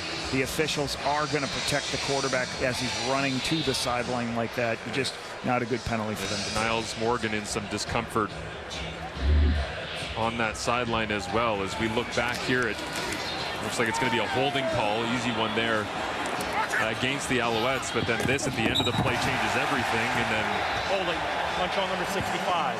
Kai Gray gets tangled up with Niles Morgan. Number 5. The balance is 5 yards. The thing with the quarterbacks who run a lot, Marshall, that's the thing you have to be cautious of. Sometimes quarterbacks who run too much tend to get holding calls because the ball's not out quickly, but this is certainly just not a smart play by Gray. You can't do this.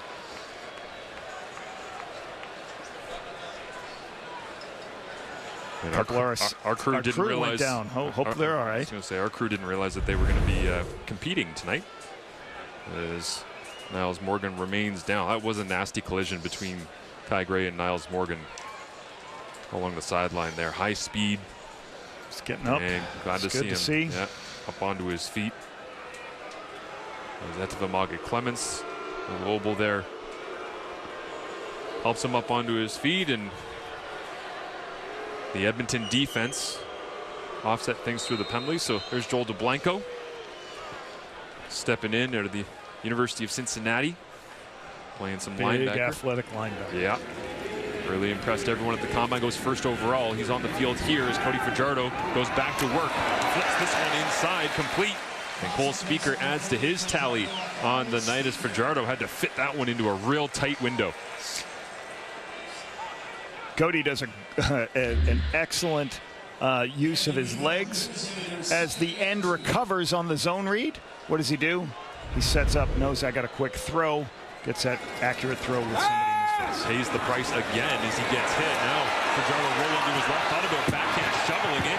High steps away from a tackler from behind. And gets the yardage with his legs. First down for the Alouettes, and all of a sudden, this kind of feels like a Cody Fajardo football game as they're trailing by 5, and he's just kind of scratching and clawing and trying to get his team back into the lead. Yeah, when things, the defensive ends have done a really good job today of pressuring him, but he's stepping up into the pocket and back out, escaping to give them opportunities. Nice first down, 10-yard gain, put them in really close field goal range now. Fajardo with that fresh set of downs that he got using his legs, something he does so well. Faces 5-man pressure, and now has to roll it to his left, looks down the field, dumps this one back underneath, and Walter Fletcher will get what looks like a second down. Just a little bit shy, but the playbook wide open here inside the 30-yard line. Lapo after Fajardo once again creating with his legs. A little bit of pressure on the inside, but they lose Fletcher in this check down, so Fletcher is it's always great to have somebody as I start to escape.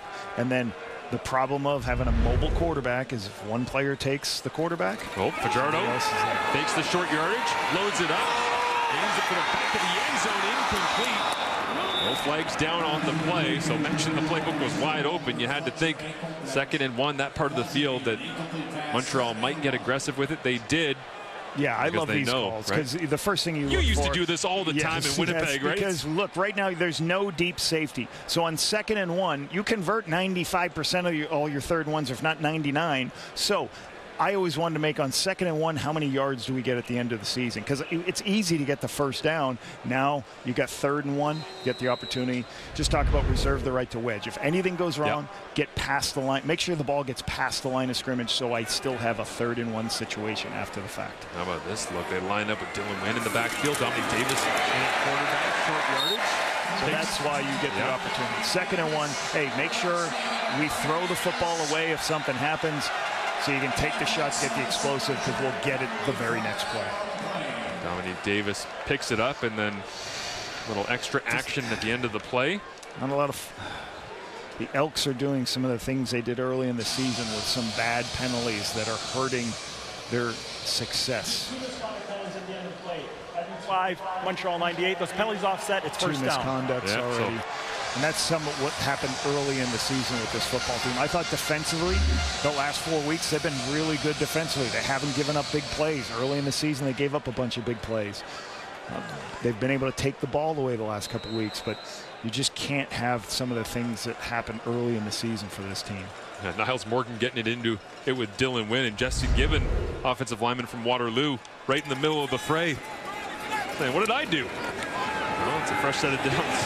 Here comes Fajardo over the top, throws it right to the back of the end zone. Did he hang on to it? Cole Speaker? Why not? 2 second-half touchdowns on the short end zone too, Marshall. That's an amazing catch.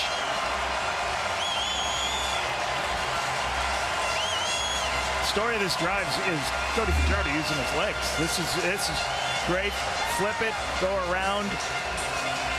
You always try to talk to the quarterbacks about when I have a free throw, take the look downfield first. He sees Speaker get behind the defense because everybody thinks you're going to check it down.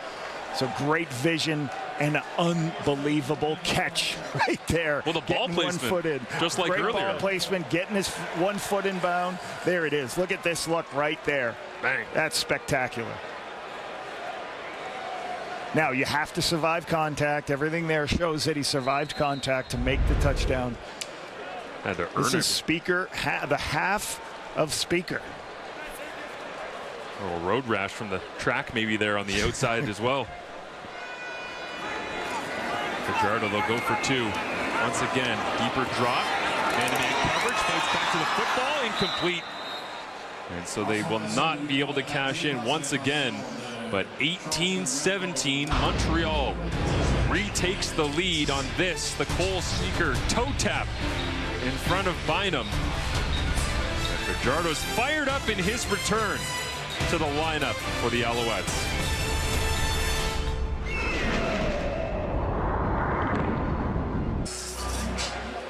9 plays, 87 yards in 3 minutes and 40 seconds. And this man, just 5 catches tonight, all the second half, 107 yards and 2 touchdowns on just 5 catches. Wild. And one of the things you're always practicing once a week is doing this high catch, high hands over the top so you can see the ball into your hands, and then what you call a toe tap. You kind of keep 1 foot in bounds. That's a drill you do with your receivers all the time. Amazing play.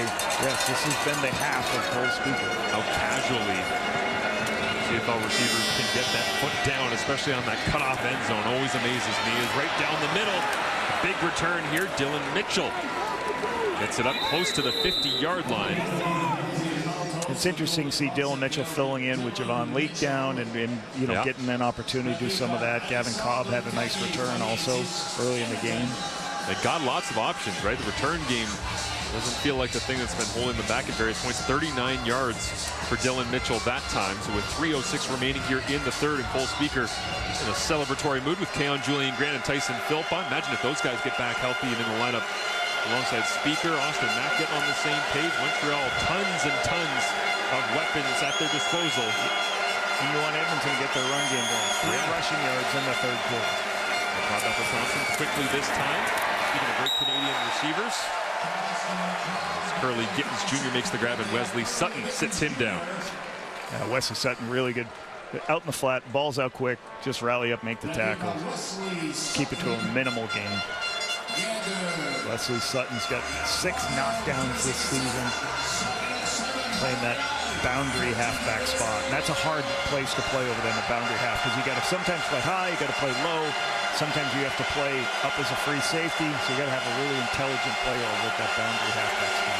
Great athlete too, Wesley Sutton, being able to shift all over the place. 5 receivers from the 5 double. Thompson pressure, oh, down he goes! A sack attack for Jeffrey Canton-Arcou.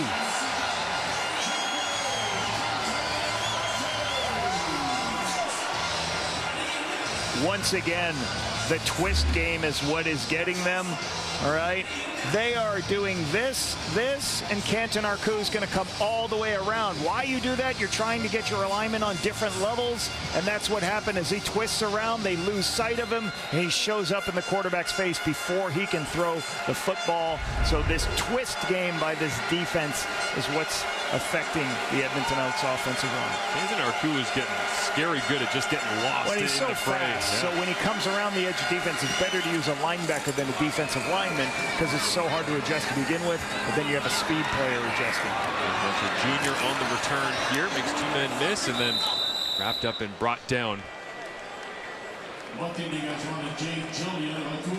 Jeffrey Canton-Arcou grinding away on special teams as well, gets his second here this evening, and had some pressure earlier as well on McLeod Bethel-Thompson. He just kind of gets lost in the shuffle though, and then it's just his burst to finish him.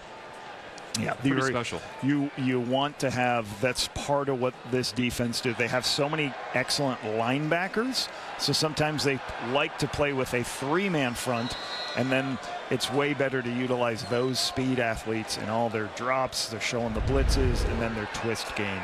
And you could see that the offensive line got lost, couldn't react back to the twist. Jardo starts this drive with a handoff to Walter Fletcher. Going anywhere as Fletcher continues to get lots and lots of attention in the offensive play calling, and Kevin Anderson's doing everything he can to catch up with 25 as we look at Cody Fajardo's numbers so far throughout this second half. Slowing down a little bit from the pace that he had earlier on the season, but that long drive that he had with the completions to Cole Speaker, putting him right back on pace as Edmonton all-out pressure. Fajardo gets blasted, throws it high and far. Charleston Rambo in front of the Edmonton bench as the Elks are saying that he pushed off, but man, Fajardo once again, just like the Speaker touchdown, Lapo stands in, gets rocked, and delivers an absolute dime. The difficult of what happens here, I'm going to show you this. See this, all these players are up close at the line of scrimmage, and that's going to be where he throws. But when you're this close to the line of scrimmage, when you're going to play man like this and pressure, the quarterback knows where to throw the football. He took his matchup to Rambo to the wide side of the field and makes the play. They flip it out, get a completion to Nate Bahar once again. Let's get another look at that. You're right, because it was just the one free safety high, and Fajardo knows he's going to get absolutely destroyed, and man, he had to earn every bit of this. Yeah, you know, you're hoping one of the Edmonton defenders makes one person miss, and that's what happened, but he got the ball out of his hands. That's why you got to throw it immediately. Jackson couldn't make a play. He's running with him. Rambo's in a good spot, and we talked about it this week. He worked a lot this offseason on being a better deep ball thrower, because it's something he struggled with last year. Huge part of why Fajardo started the season so hot. Now he gets Austin Mack into the mix. Nice catch. Austin Mack there.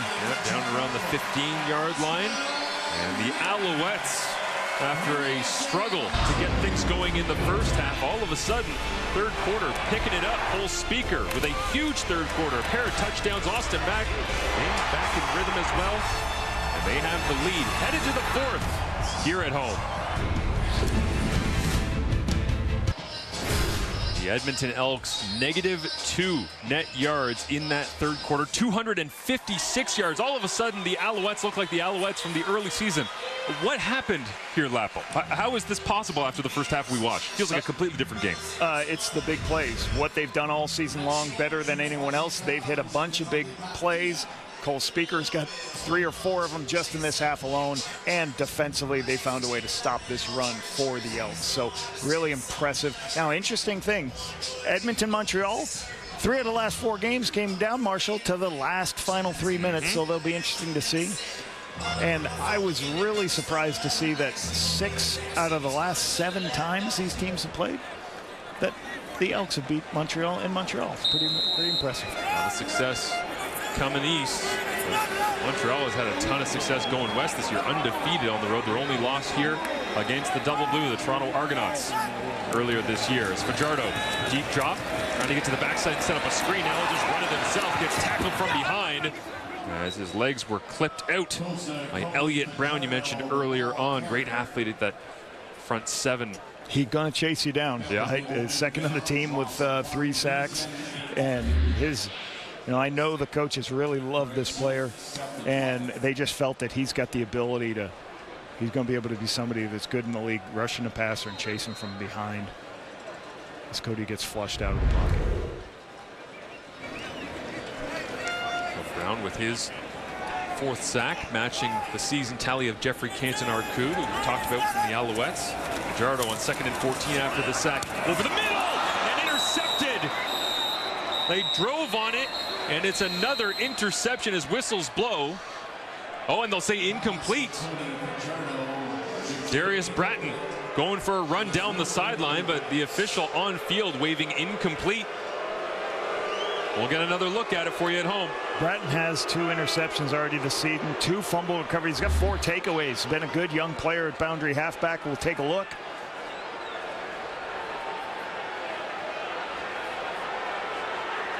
Yeah, the ball, it looks like in that angle, possible ball hits the ground.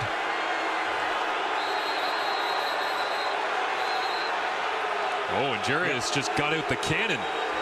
Jarius Jackson just threw the challenge flag like he was throwing a Nerf ball.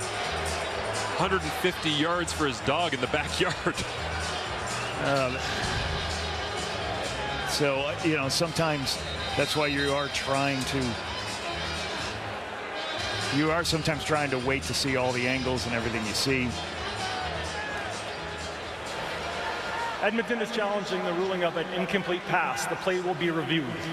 So whether he did not see enough angles from upstairs. Yeah, somebody upstairs gave him the call, but maybe a little too early because the second angle certainly showed. We'll get the defining look on it for you here. There's also an injured Elk down on the field amidst all the chaos of trying to sort out the interception, and that is not an interception. And that is sometimes the hard pain, as being somebody who's been on the sideline like Jarius has, is sometimes you don't have a good enough angle. Obviously, in this case, you do, but sometimes you're looking at plays and you're like, well, do you have it, guys? Do you have it? And you're trusting the guys upstairs at whether they have it or not. And sometimes you just don't get enough angles in time. And a lot of teams will try to go tempo or something when you're trying to challenge something, so they're going to go fast. So they've taken a look at it in the command center. Dave Foxcroft, the replay official here this evening. Tim Croker has the call. After review, the ruling on the field stands. It's an incomplete pass. Edmonton, by losing a challenge, has lost the timeout. It's 3rd down. Yeah, you'd like also the player to, if maybe the player had an understanding that the ball touched the ground, you could maybe help Jarius there. The irrational confidence of a defensive back on display for all here in Montreal as Jose Maltos comes out from 26 yards away, trying to tag on a 3rd triple of the night and extend Montreal's lead. That kick is true and through. 13:44 remains here in the 4th quarter. Jarius Jackson wishing he had that challenge back. It's just a 4-point ball game here late. Touchdown, Pacific. That's how you're supposed to say it, right, Lapo? Look at that. Look at it, Victoria, man. CFL and TSM will be back on Labor Day weekend as the Red Blacks take on the Lions. 7 Eastern, 4 Pacific on TSN. And the party goes west this year. Jealous of everybody who gets to go experience that wonderful event in a world-class place. Amazing, amazing night. Looking forward to seeing the Lions kind of bounce back. Ottawa on fire right now for a victory at home. As the running game churns away, Justin Rankin gets the touch that time. Tyrese Beverett always at the bottom of the pile. Getting 5 yards, putting themselves in a real manageable spot here. Furious with that challenge that didn't work out for him, but as I said just a minute ago, trailing by 4, has possession, held Montreal to just a field goal. And McLeod Bethel-Thompson trying to dial it up in a comeback here. This time goes to Curly Gittens Jr. Extends the football forward, just making sure he had the first down. He does. It's their first down of the second half, Marshall, but it's just so hard with McLeod Bethel-Thompson. Montreal does what they do. They walk a bunch of people at the line of scrimmage, drop people out, but he already knows where the soft spot is in the defense, and he takes the throw on the 2nd and 5. And again, there's going to be holes on a defense in the zone. You just got to be able to find where they are. Anthony Arculi watches on from the sideline here on 1st and 10. Extra offensive lineman in for the Elks. They'll go quick game outside. And a completion. Little RPO action, call the run, sling it outside. Good call, former quarterback. I love this. So their adjustment in Edmonton is like, hey, we're going to add more people to run the football, but if Montreal adds people, you're going to have a one-on-one outside, McLeod. Go ahead and throw it on the perimeter. That is a run play, everybody, but they have what's called the kill, where you throw the ball in case there's too many people at the line of scrimmage. So great recognition, great game planning. To be able to attack this Montreal defense. McLeod makes that look easy, but 2 seconds before the snap comes up, his brain's going a million miles an hour. And this time he'll just turn around and hand it straight off. Well, and sometimes the tailback's not sure. What I thought I was getting the ball, right? Yeah. You got to kind of teach him, hey, if he turns away, make sure you just keep diving, get out of the way of the quarterback as he's throwing the football. Gain of 5, picks up another first down here. They'll move the sticks with Rankin. Darnell Sankey right there as well. Gets up a little gingerly, but back on his feet. One of the best middle linebackers in the Canadian Football League, having to earn his paycheck here tonight against the inside running game of the Edmonton Elks. Trying to churn away a little bit of clock. And I can't believe that guy was a free agent in September of last year. That's amazing, amazing pick by Danny Machocha. Doesn't feel possible, does it? As this one completed, once again, Tevin Jones working in that slot back spot, and that'll go for a gain of 12. Another Edmonton first down. Tevin Jones has been, was this organization with Montreal in training camp, gets released, and actually the coaches on defense for the Elks had said, hey, listen, where's Tevin Jones? Because we hated going against him when he was in Saskatchewan. When we saw him in practice all the time, we felt he was an impressive football player. So credit to the Elks defense coaches for trying to get him into the building. And he's been great. He leads the Canadian Football League in deep catches this season, or yards per catch. Been really good. Kevin Brown back into the ball game here. Behind McLeod Bethel-Thompson, hard count. No flags come up. Brown gets the touch, gets tracked down from behind. And as much as they're trying to stretch Tyrese Beverett and Darnell Sankey sideline to sideline and then pound it up in between the tackles, once in a while, Beverett's just going to go make a play because he's that guy. He's coming off the backside of the screen. You can see him right here chasing the play all the way across. And as the play gets stretched out, once you put your foot in the ground to turn back, he's going to be right there to make the play. You got to sometimes control that edge with some extra people, or else he's going to run down and try to make the play. Tyrese Beverett does not miss often, especially if he's a free runner like that from the backside. The loss of 1, 2nd and 11. Bob Bethel-Thompson misses in behind the intended receiver. That was Gino Lewis. Kevian Ento there to supply the coverage. Really good coverage. Drop back into zone, have somebody right there to make it a difficult throw and catch to the wide side of the field. Puts them in a field goal range. Get back to a 1-point game. Ento is an amazing athlete. I'll tell you, like, he reminds me of Brandon Stewart, if you remember back in the day, somebody I coached. And why? Because Ento went to the Green Bay Packers as a receiver, and they said, hey, we want you to try to learn defensive back. That's the same thing. I believe Coach Barker, Jim Barker, brought Brandon Stewart into the Canadian Football League in Calgary, and then he eventually went to Winnipeg and finished in Hamilton. Big, tall athletes, put him to the wide side of the field as a corner. Cover a lot of ground with guys like that. 41-yard attempt here for Boris Beatty. And he's going to miss. And a long field goal return potentially here for James Letcher Jr. Did it against the Riders, gets posted out of bounds. And that is a win for the Montreal Alouettes, as they not only hold on to their 4-point advantage, their defense is making plays with Tyrese Beverett, just like this, and the return game setting their offense up for another possession when we return.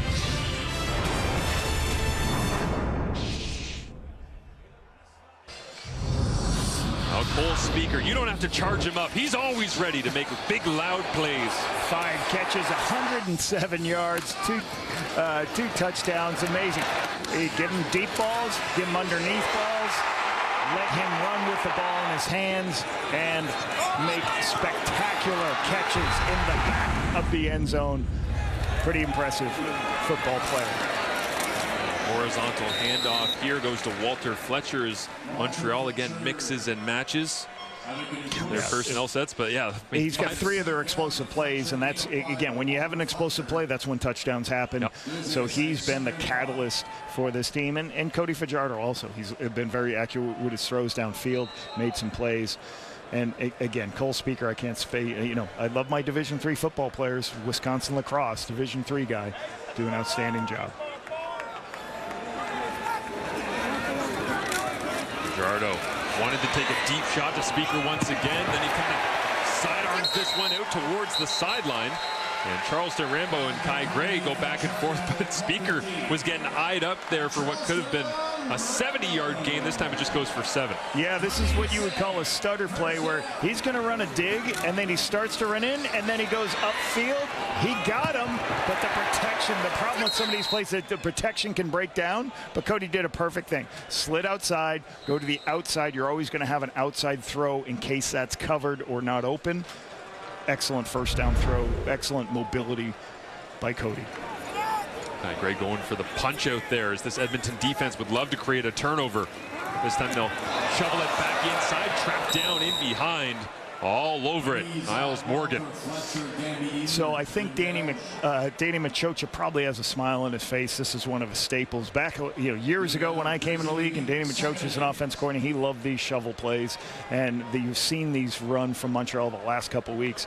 It's as that end comes up to play the quarterback, it's an upside-down option. You can just flip it to the running back coming on a course to get the ball. So as they go wide to get Cody, you just flip it to your running back. That's all great when you play the mind games with the DN, but somebody's got to block the middle linebacker, right? Flying in from the backside there. Niles Morgan all over it, identified it.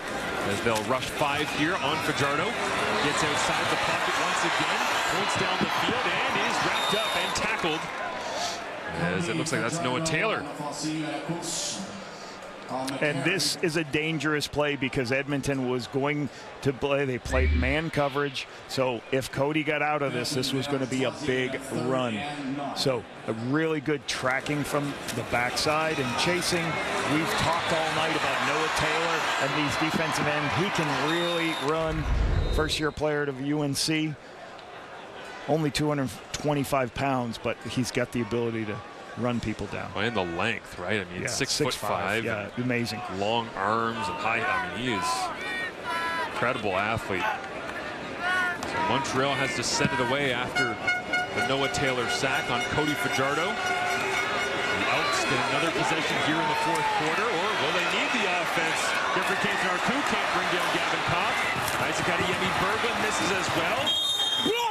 And at the end of the play, pushed out of bounds, but all the way up at the 49-yard line. Edmonton trailing by 4 with 5:36 remaining here in the 4th quarter. They get the football back thanks to Noah Taylor wrapping up Fajardo in his return to the lineup in Montreal.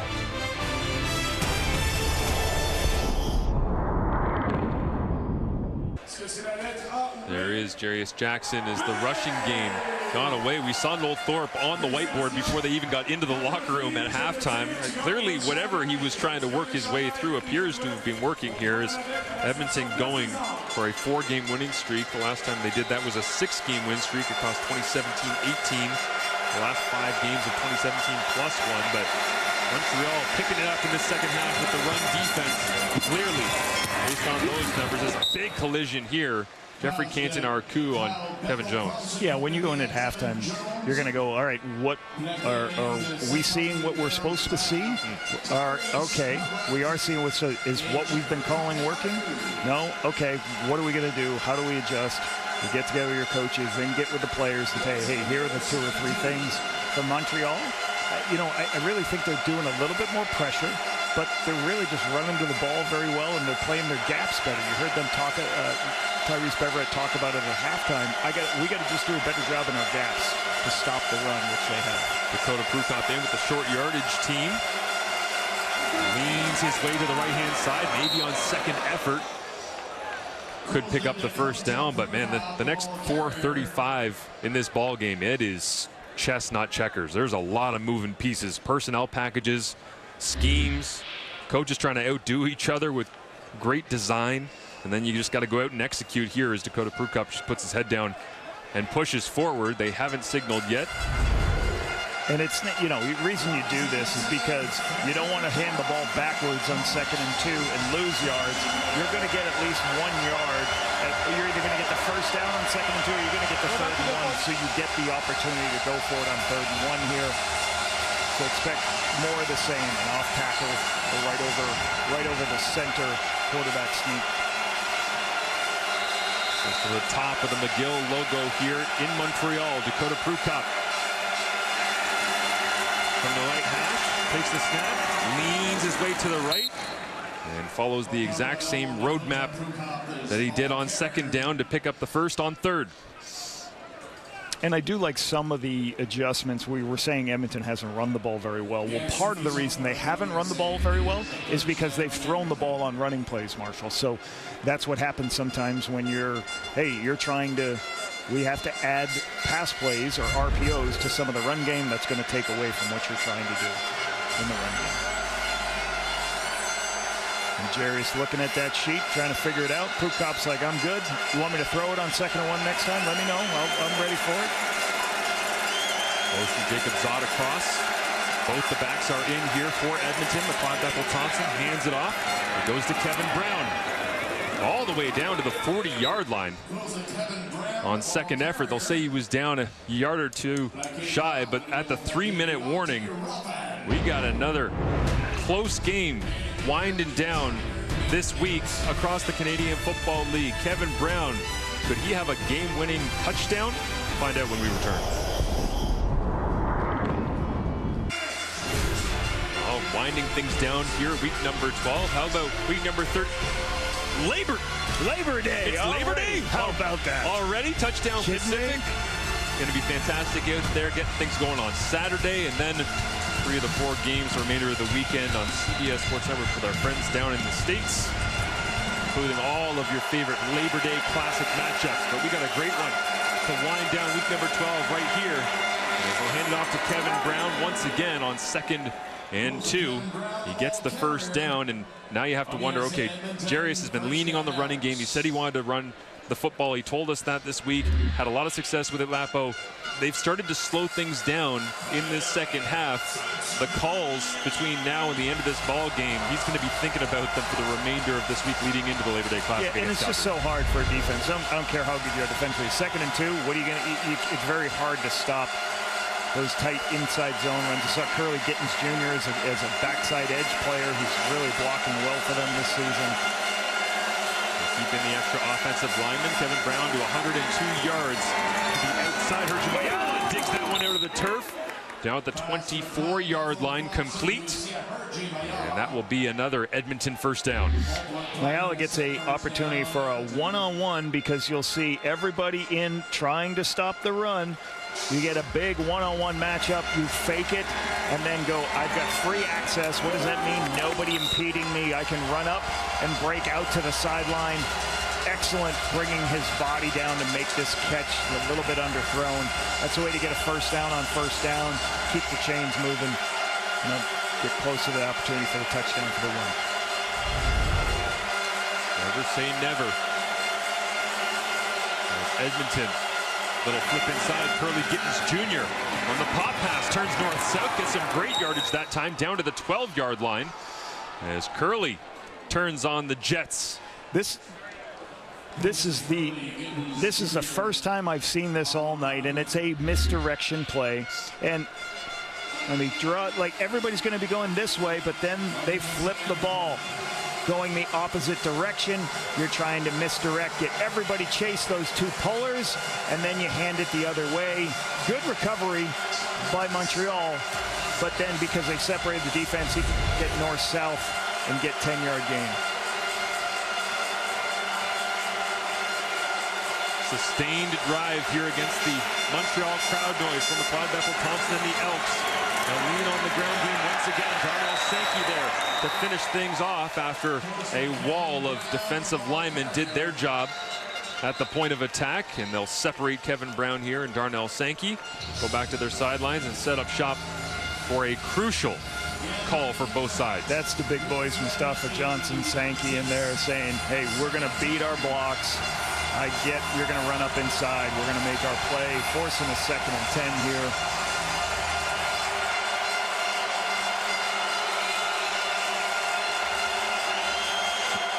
Montreal defense, one of the best in the CFL in so many categories, but they just got to execute the next couple of snaps against McLeod, Bethel, Thompson. He looks to the back of the end zone.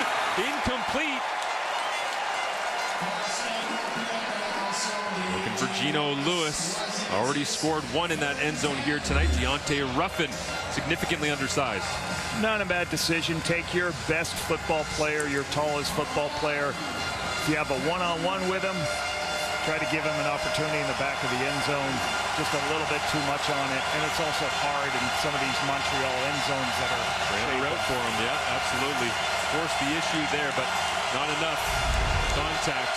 And so 3rd and 10. Head coach Darius Jackson will go. Calling the shots to McLeod, Bethel, Thompson. McLeod looks right, underneath, caught. But it is short. And Eugene Lewis on the receiving end will have to take the long walk back to his bench here as Montreal regains possession. Montreal at the end of the game, what are they going to do? They're going to rush 4, try to play zone coverage. There's a throw underneath. Not at the sticks before Mustafa Johnson can get there. Not going to get what you need for the first down. Darius disappointed not being able to get a shot, at least into scoring territory, and Noel Thorpe fired up on the Montreal sideline. Honestly, a pretty difficult night considering how charmed things have been for the Montreal defense all year. You know, the thing that's been a struggle is, you know, Edmonton's got the worst field goal percentage in the league. That Boris Beatty missed that field goal really hurts them. They would have been kicking a field goal for the win there at that point. So they just get hurt by the missed field goal. Montreal going to try to finish this one off on their own terms and not give the football back to Edmonton. Again, it's one of those things where you have to remind yourself, okay, minute 19, 4-point game. They just got a stop on first down, and here we go. Yep, clock will stop again, and then it'll start. But it'll stop after every play, but then be restarted. You look at that huddle and think about the stories of the night. Cole Speaker, huge night with 2 touchdowns. Austin Mack back in the lineup here. Nate Bahar been really, really good for them over the middle. Cody Fajardo continuing to take those shots downfield and locate it. And will they take a shot or try to burn a little bit more clock? They will throw almost from his end zone. Fajardo gets it away, rips it, back shoulder, and out of bounds. Incomplete. He was looking for Austin Mack down that right sideline. And so now the Alouettes with an interesting dynamic backed up with the ball spotted at their 10-yard line. Yeah, trying to get the first down so they can run the clock out. The ball just takes Mack a little bit too far out of bounds. You want to try to give him 6 yards from the sideline. Just a great catch, just out of bounds. Wow. And so Joseph Zima will stand about 4 yards deep in his end zone. 2 returners are back for Edmonton. You see Gavin Cobb right there. Dylan Mitchell the other. Zima kicks it away. Solid boot, drops down on Montreal's side of the field. Coverage unit right there. Good job not taking the no yards penalty and wrapping up immediately. Titus Wall downfield on the coverage. A 41-yard punt, but a great starting position with 47 seconds left for Edmonton. Yeah, and I love your point about that. That ball was a short kick. The special teams, they did not incur the 15-yard penalty. They understood it was a short kick. They were able to get out of the 5-yard halo. Otherwise, it'd be 15 yards closer. So really good job by the punt cover team. Here comes the noise. If you thought it was loud on 3rd and 10, Montreal fans have been great all year after a 2023 Grey Cup. 9-1 on the season. Thompson slung it to the outside. Dylan Mitchell, the intended receiver, Kavian Ento, with all that length and how much ground he can cover, almost got there. Yeah, with Kavian Ento, the wide side of the field throws. There's just so much time for the field corners to recognize the ball in the air. McLeod gets it out there. He's fast, but Ento can make a play on the ball. So it's very hard sometimes to get those wide side throws. And the other thing that's hard right now, they have no concern about running the football. All the linebackers, everybody's out of the box. They don't expect McLeod to run or hand the ball. 3-man rush from Montreal. They complete underneath. As Hergy Mayala gets dinged by Darnell Sankey, and he's going to let this one slide as they'll go 3rd and a yard. So now they're going to be in situational offense. So now they're going to call something quick. Well, I was going to say, do they bring in the short yardage package? No, they're going to leave McLeod on the field. So Dakota Prukop watches from the sideline. They're not going to go for the sweep like they usually would in this spot. Little inside handoff. Got the push they needed up front. Oof, man, that is working for it if you're the interior offensive line. And so there's an injured Alouette down on the field as Jarius goes right back to the call sheet. So Jarius will be now communicating in the headset, probably coded words to the quarterback to be able to tell him. You'll see him hand signaling the plays. They want to be up to the line of scrimmage. So as soon as the clock starts, they're trying to conserve as much time as possible. So as soon as this is blown in, expect him to do a quick cadence, and they're ready to go. And Jarius is already saying, hey, we have to go. We have to go right now. Waving at McLeod Bethel-Thompson from the Edmonton sideline. McLeod rips this one to the far side, telling him to get out of bounds. Dylan Mitchell does. Pushed out of bounds by Kavian Ento, so stops the clock. 2nd down, 19 seconds remaining, and Edmonton trailing by 4. That's a gain of 8. And Montreal's going to make them do this. They're going to make them, they're not, right here they're playing zone coverage. They're going to say, hey, you got to make all the throws. You got to find where we've given a void. There's a void to the wide side of the field. McLeod sees it. Gets the play gets him the 2nd and short. Marc-Antoine Dequoy, all-star free safety, stares down McLeod Bethel-Thompson from the free safety spot over the top into the end zone. Tevin Jones, incomplete. Kavian Ento, once again, he had a quiet first 3 quarters, but Ento has been everywhere here in the 4th. And you're running out of time, so that's why there is a shot that's a little bit farther down on 2nd and 2. But Kavian Ento, I think he gets a piece of this ball on Tavon Jones. It's a beautiful throw, but Ento's ability to cover ground and make a play on the football is awesome for a field corner to be able to run that far inside and make a play on that seam. Able to distract Tevin just enough. McLeod Bethel-Thompson, 3rd and 2. Just wants to pick up the 1st down. Hergy Mayala does just that. So clock stops. They'll move the chains 10 seconds. And yeah, to your point, Lapo, they got to get the call in now because this is going to get whistled in. Yeah, so they're going to get the call. Be ready. Well, they get 10 seconds left. Can they get 3 calls? Yeah. Can they got their timeout called? Timeout has been taken by Edmonton. They'll talk things over. Trailing by 4 with 10 seconds remaining. So here you're going through on your call sheet that Jerry's is looking at. You're going to have on your call sheet 20 yards away from the. You have certain calls you practice during the week. All right, it's game on the line. I'm from the 20-yard line. What is our calls? So these players should have been through this scenario. You're not just making up a play call. These are the calls they practice maybe once a week, once every other week for 20 yards for the first down. I wonder what they will dial up. First and 10 seconds remaining. McLeod Bethel-Thompson rolls through his right, strong arms one up into the air, into the end zone, and incomplete. Somehow Dylan Mitchell skied in between KB and Ento. I'll tell you, every time I see KB and Ento near a football, you get scared that he's going to make that play and pick it out to the wide side of the field. Sets up likely one more shot here for the Edmonton Elks. 0-6 in one-score ball games so far this year on a 3-game winning streak, trying to continue it. Montreal 9-1 on the season. The only game they lost right here against the Toronto Argonauts earlier on this season. And you can see Montreal, they're lining up everybody deep because all they have to do is make sure that this is caught. I don't care if it's caught in front. It just has to be tackled in front of the 1-yard line. That's all you have to do. So get a tackle, right? Play everybody deep. Know the ball's got to go towards the end zone. The ball has to be thrown there. The picket fence has been established by Montreal's defense. McLeod Bethel-Thompson into the end zone. Incomplete.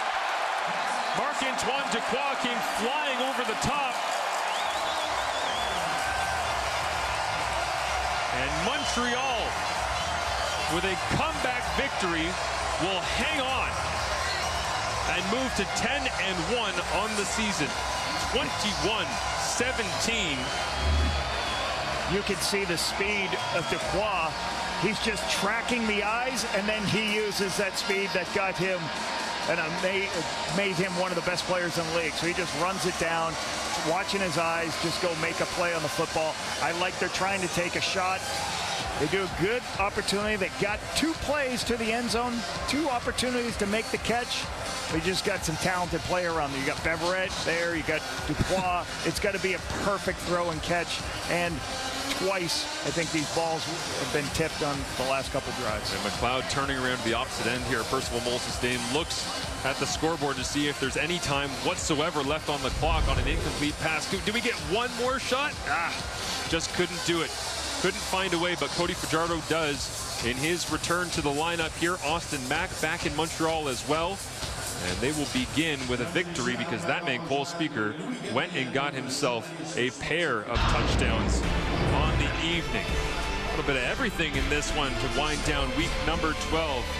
The next time that we go to work on a CFL football field, it will be Labor Day weekend, including Touchdown Pacific. Can't wait to see what the Red Blacks and the Lions look like to kick things off coming up on Saturday. For Paul Lapalisse, Kenzie Lalonde, I'm Marshall Ferguson. Thanks for watching a tremendous Week 12 capper in the CFL.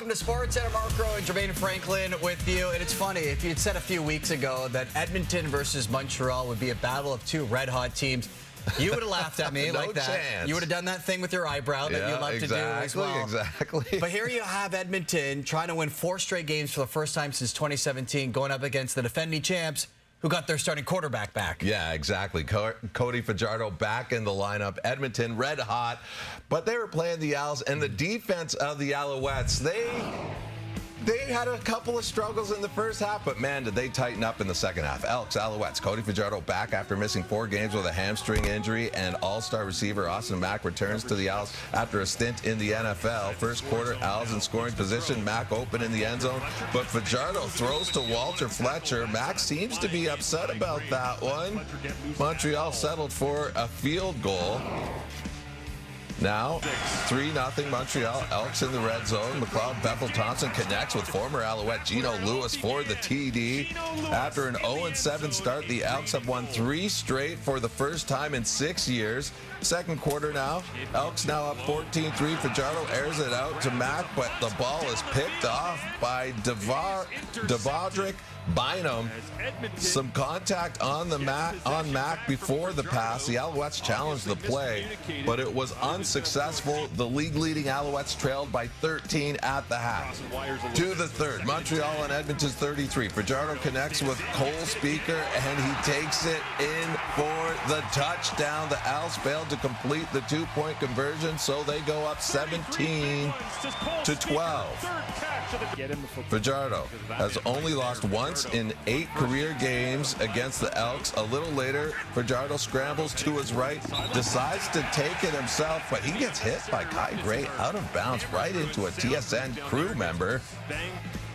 That'll get you an unnecessary roughness penalty. Montreal now outside the 20. Fajardo looking for Speaker again, and he makes an outstanding catch in the corner of the end zone. Look at that. Gets 1 foot in, just gets it in there. Montreal failed to complete another 2-point conversion, but they still led by just 1. Fourth quarter now. Owls up 18-17. Jose Maltos with a 19-yard field goal attempt. That's good.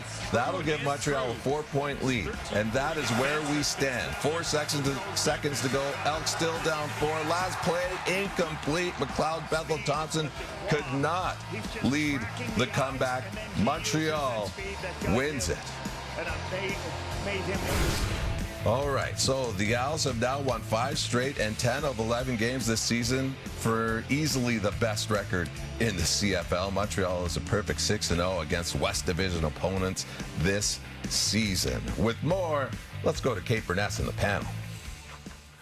Alongside Matt Dunnigan and Enoch Mwamba, and that was like watching 2 separate football games. I don't know how you guys felt, but the first half compared to the second half, absolutely night and day. And for Tyrese Beverett, let's listen to what he had to say at halftime, because I'm pretty sure he can predict the future. I mean, just stay in it. We know what type of team we got. We know how we play in the second half. Just be ourselves. I don't think we was ourselves in the first half. I told them come out as a new team and don't let nobody recognize who we was in the first half. This Elks have been able to rely on their run game. Just how will you guys go about shutting that down here? Just play gap sound. Just do your job. That's it. Do your job. Stay focused on what you got to do, and I think we should come out on top. And that's exactly what they did. They were able to stop the run all of a sudden. They were getting big plays, which we had seen this season as well. But honestly, Enoch, I mean, this was just such a change of pace. Absolutely. I mean, it was a tale of 2 halves. We saw Cody Fajardo come out looking amazing in the second half. He was taking his shots and this time converting. Cole Speaker in the third quarter alone, 107 yards of production in the third quarter. That is all they needed to take the lead and really hold on to it. And on the other side, Edmonton Elks, they just couldn't even sustain any drives in the second half at all. Every time you look down the field, McLeod Bethel-Thompson, passes were getting batted down. We look at Ken Nard, too, who had a huge game himself right there, getting to the quarterback twice on McLeod Bethel-Thompson. Again, looking down the sideline, but this defense was moving. Kate, you're already talking about Beverett. Every time you look down the field, he's out there making a play. 10 tackles tonight, Maddie. Yeah, I don't know what type of orange slices they had in the locker room for snacks. I need some. I need that. I know you want some snacks, but at the end of the day, I'm telling you, those things are working. I really, Noel Thorpe must have got up in there, because it was a night and day shift, and what he was able to do and confuse and shut down a running back and the running game of the Elks and MBT in that second half was just incredible. I look at what Cody Fajardo did, and it was too very alarming from first half to second half. In the third quarter alone, you talk about Speaker, 5 catches for 107. Yeah, okay, wear him out. He's hot. Let's go. And he caught fire. In that third third quarter alone, 11 completions of 15 attempts, 218 yards, and 2 touchdowns for Cody Fajardo. Took all the momentum. And that Noel-Thorpe defense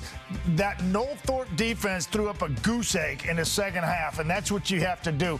You know, you talk about Tyrese Beverette and how long they are, not only in the linebacking core, but in that secondary. Ento was doing his job, and there's so much length back there. And this football, it reminded me when Beverette, 3 weeks ago, I think it was, when Reggie Bagleton at halftime predicted a turnaround. And, you know, you got to love the confidence of these guys and knowing your teammates and what you're capable of. And to go out there and do it is, to say it is one thing. Go out there and do it is completely other thing. You know what? Just the mentality of this team, too. I mean, that's a championship team. Being able to do what they did in the second half. 10-1, and now they get to go into the bye riding a high as we send it back to SportsCenter. And our post-game coverage continues with Kenzie Lalonde, who is standing by with Cole Speaker. Well, Cole, it was very much a tale of two halves. What can you say just about this team's turnaround? Yeah, no matter what happens, we're just going to keep coming together and keep working. We trust each other. Even when things aren't going good, we're going to pick it up and pick each other up when we got to make plays. Big game for yourself. 5 catches, 107 yards, and 2 touchdowns, earning you some hardware for player of the game. What can you say about those big catches and big moments? Yeah, I just got to thank God for giving me the ability to be out here and all my teammates and coaches that trust me. And when it's my time to make a play, I'm just going to do the best to make my play. Talk about big plays, this defense towards the end of the game. My goodness, what can you say about that group? Yeah, they're unreal. We got to go against them in practice every day, and we know what they're capable of doing. So we had all the trust in them, all the confidence in them, and I knew they were going to step up and make a good stop. Enjoy the win. Thank you so much. Mercy. And new on SE, our Kenzie Lalonde with Cody Fajardo. Well, Cody, what a wild game. We look at the first half, looked much different than the second half. What were the discussions at halftime to make those changes? Yeah, for me, settle in. 5 weeks is a long time to not play football, so I felt like early on we had a great drive, and I felt kind of in rhythm, and then we just got a little bit out of rhythm, but Coach Moss came in there. We had some great halftime adjustments. Also, it doesn't help when you lose both your guards right before the game, right? So there's a lot of moving pieces. I'm extremely proud of that offensive line, the way they played all night. But that Edmonton team is a lot better than what their record shows. They came in with a 3-game winning streak. They gave us all we can handle tonight. We knew it was going to come down in the fourth quarter. I'm just thankful that our defense is so incredible with 2 stops at the end there. Well, you would never know you're in a hamstring injury. You're using your feet here tonight, and we talked a little bit this week about your deep ball accuracy, which was just on display tonight, connecting with either Rambo or Speaker. Just what can you say about being able to work on that in the offseason and have it pay off in a game like this? Yeah, well, first off, my wife is my secret weapon. The initial diagnosis was a lot longer, but because I got her on my side and my corner, I'm thankful to be out here, and I owe her a lot. But to tell you the truth, I put a lot of work into it because a lot of people were questioning my deep ball accuracy. And so I always ask myself in the offseason, where can I get better? And it's nice to see the fruits of the labor come to fruition because these guys make incredible plays. All I got to do is throw the ball up to them, and they're making incredible plays. So we're going to continue to get better. Austin Mack's first week back, getting him back in the rhythm. But when you got an offense and a receiving core like this, I'm spoiled with riches. Earning your 10th win now, heading into a bye week. What do you think this will do for your group? I think anytime you go into a bye with a win is truly better because you get to spend the time. I get to go home, see my family, see my wife and son who I haven't seen in 6 weeks. So when you win a ball game, it's a lot easier bye week. Obviously, there's some things we have to clean up. I got to look at myself. I got to be better and cleaner in the pocket. But it feels a lot better going into a bye with a win. Congratulations. Thank you very much. So the Owls have a commanding 5-point lead atop the East Division. Obviously the best team in the league right now. And despite the loss, Edmonton is still just 2 points back of Calgary for 4th in the West, although the Stamps do have a game in hand. All 5 teams in the West are separated by just 5 points. The Alouettes improved to 10-1 on the season with their win over the Elks. Let's hear from Edmonton's interim head coach, Jarius Jackson. Well, you know, we for the past few weeks, we've had a lull in our third quarters, and, you know, it jumped up to bite us tonight, especially against a great team like Montreal. You know, hats off to them. They played a hard-fought game. You know, they were able to do their thing in the third quarter and you know, jump up on us. And, you know, we were starting to come back there a little bit in the fourth, but, you know, you got to take advantage of your opportunities when you play a team like this.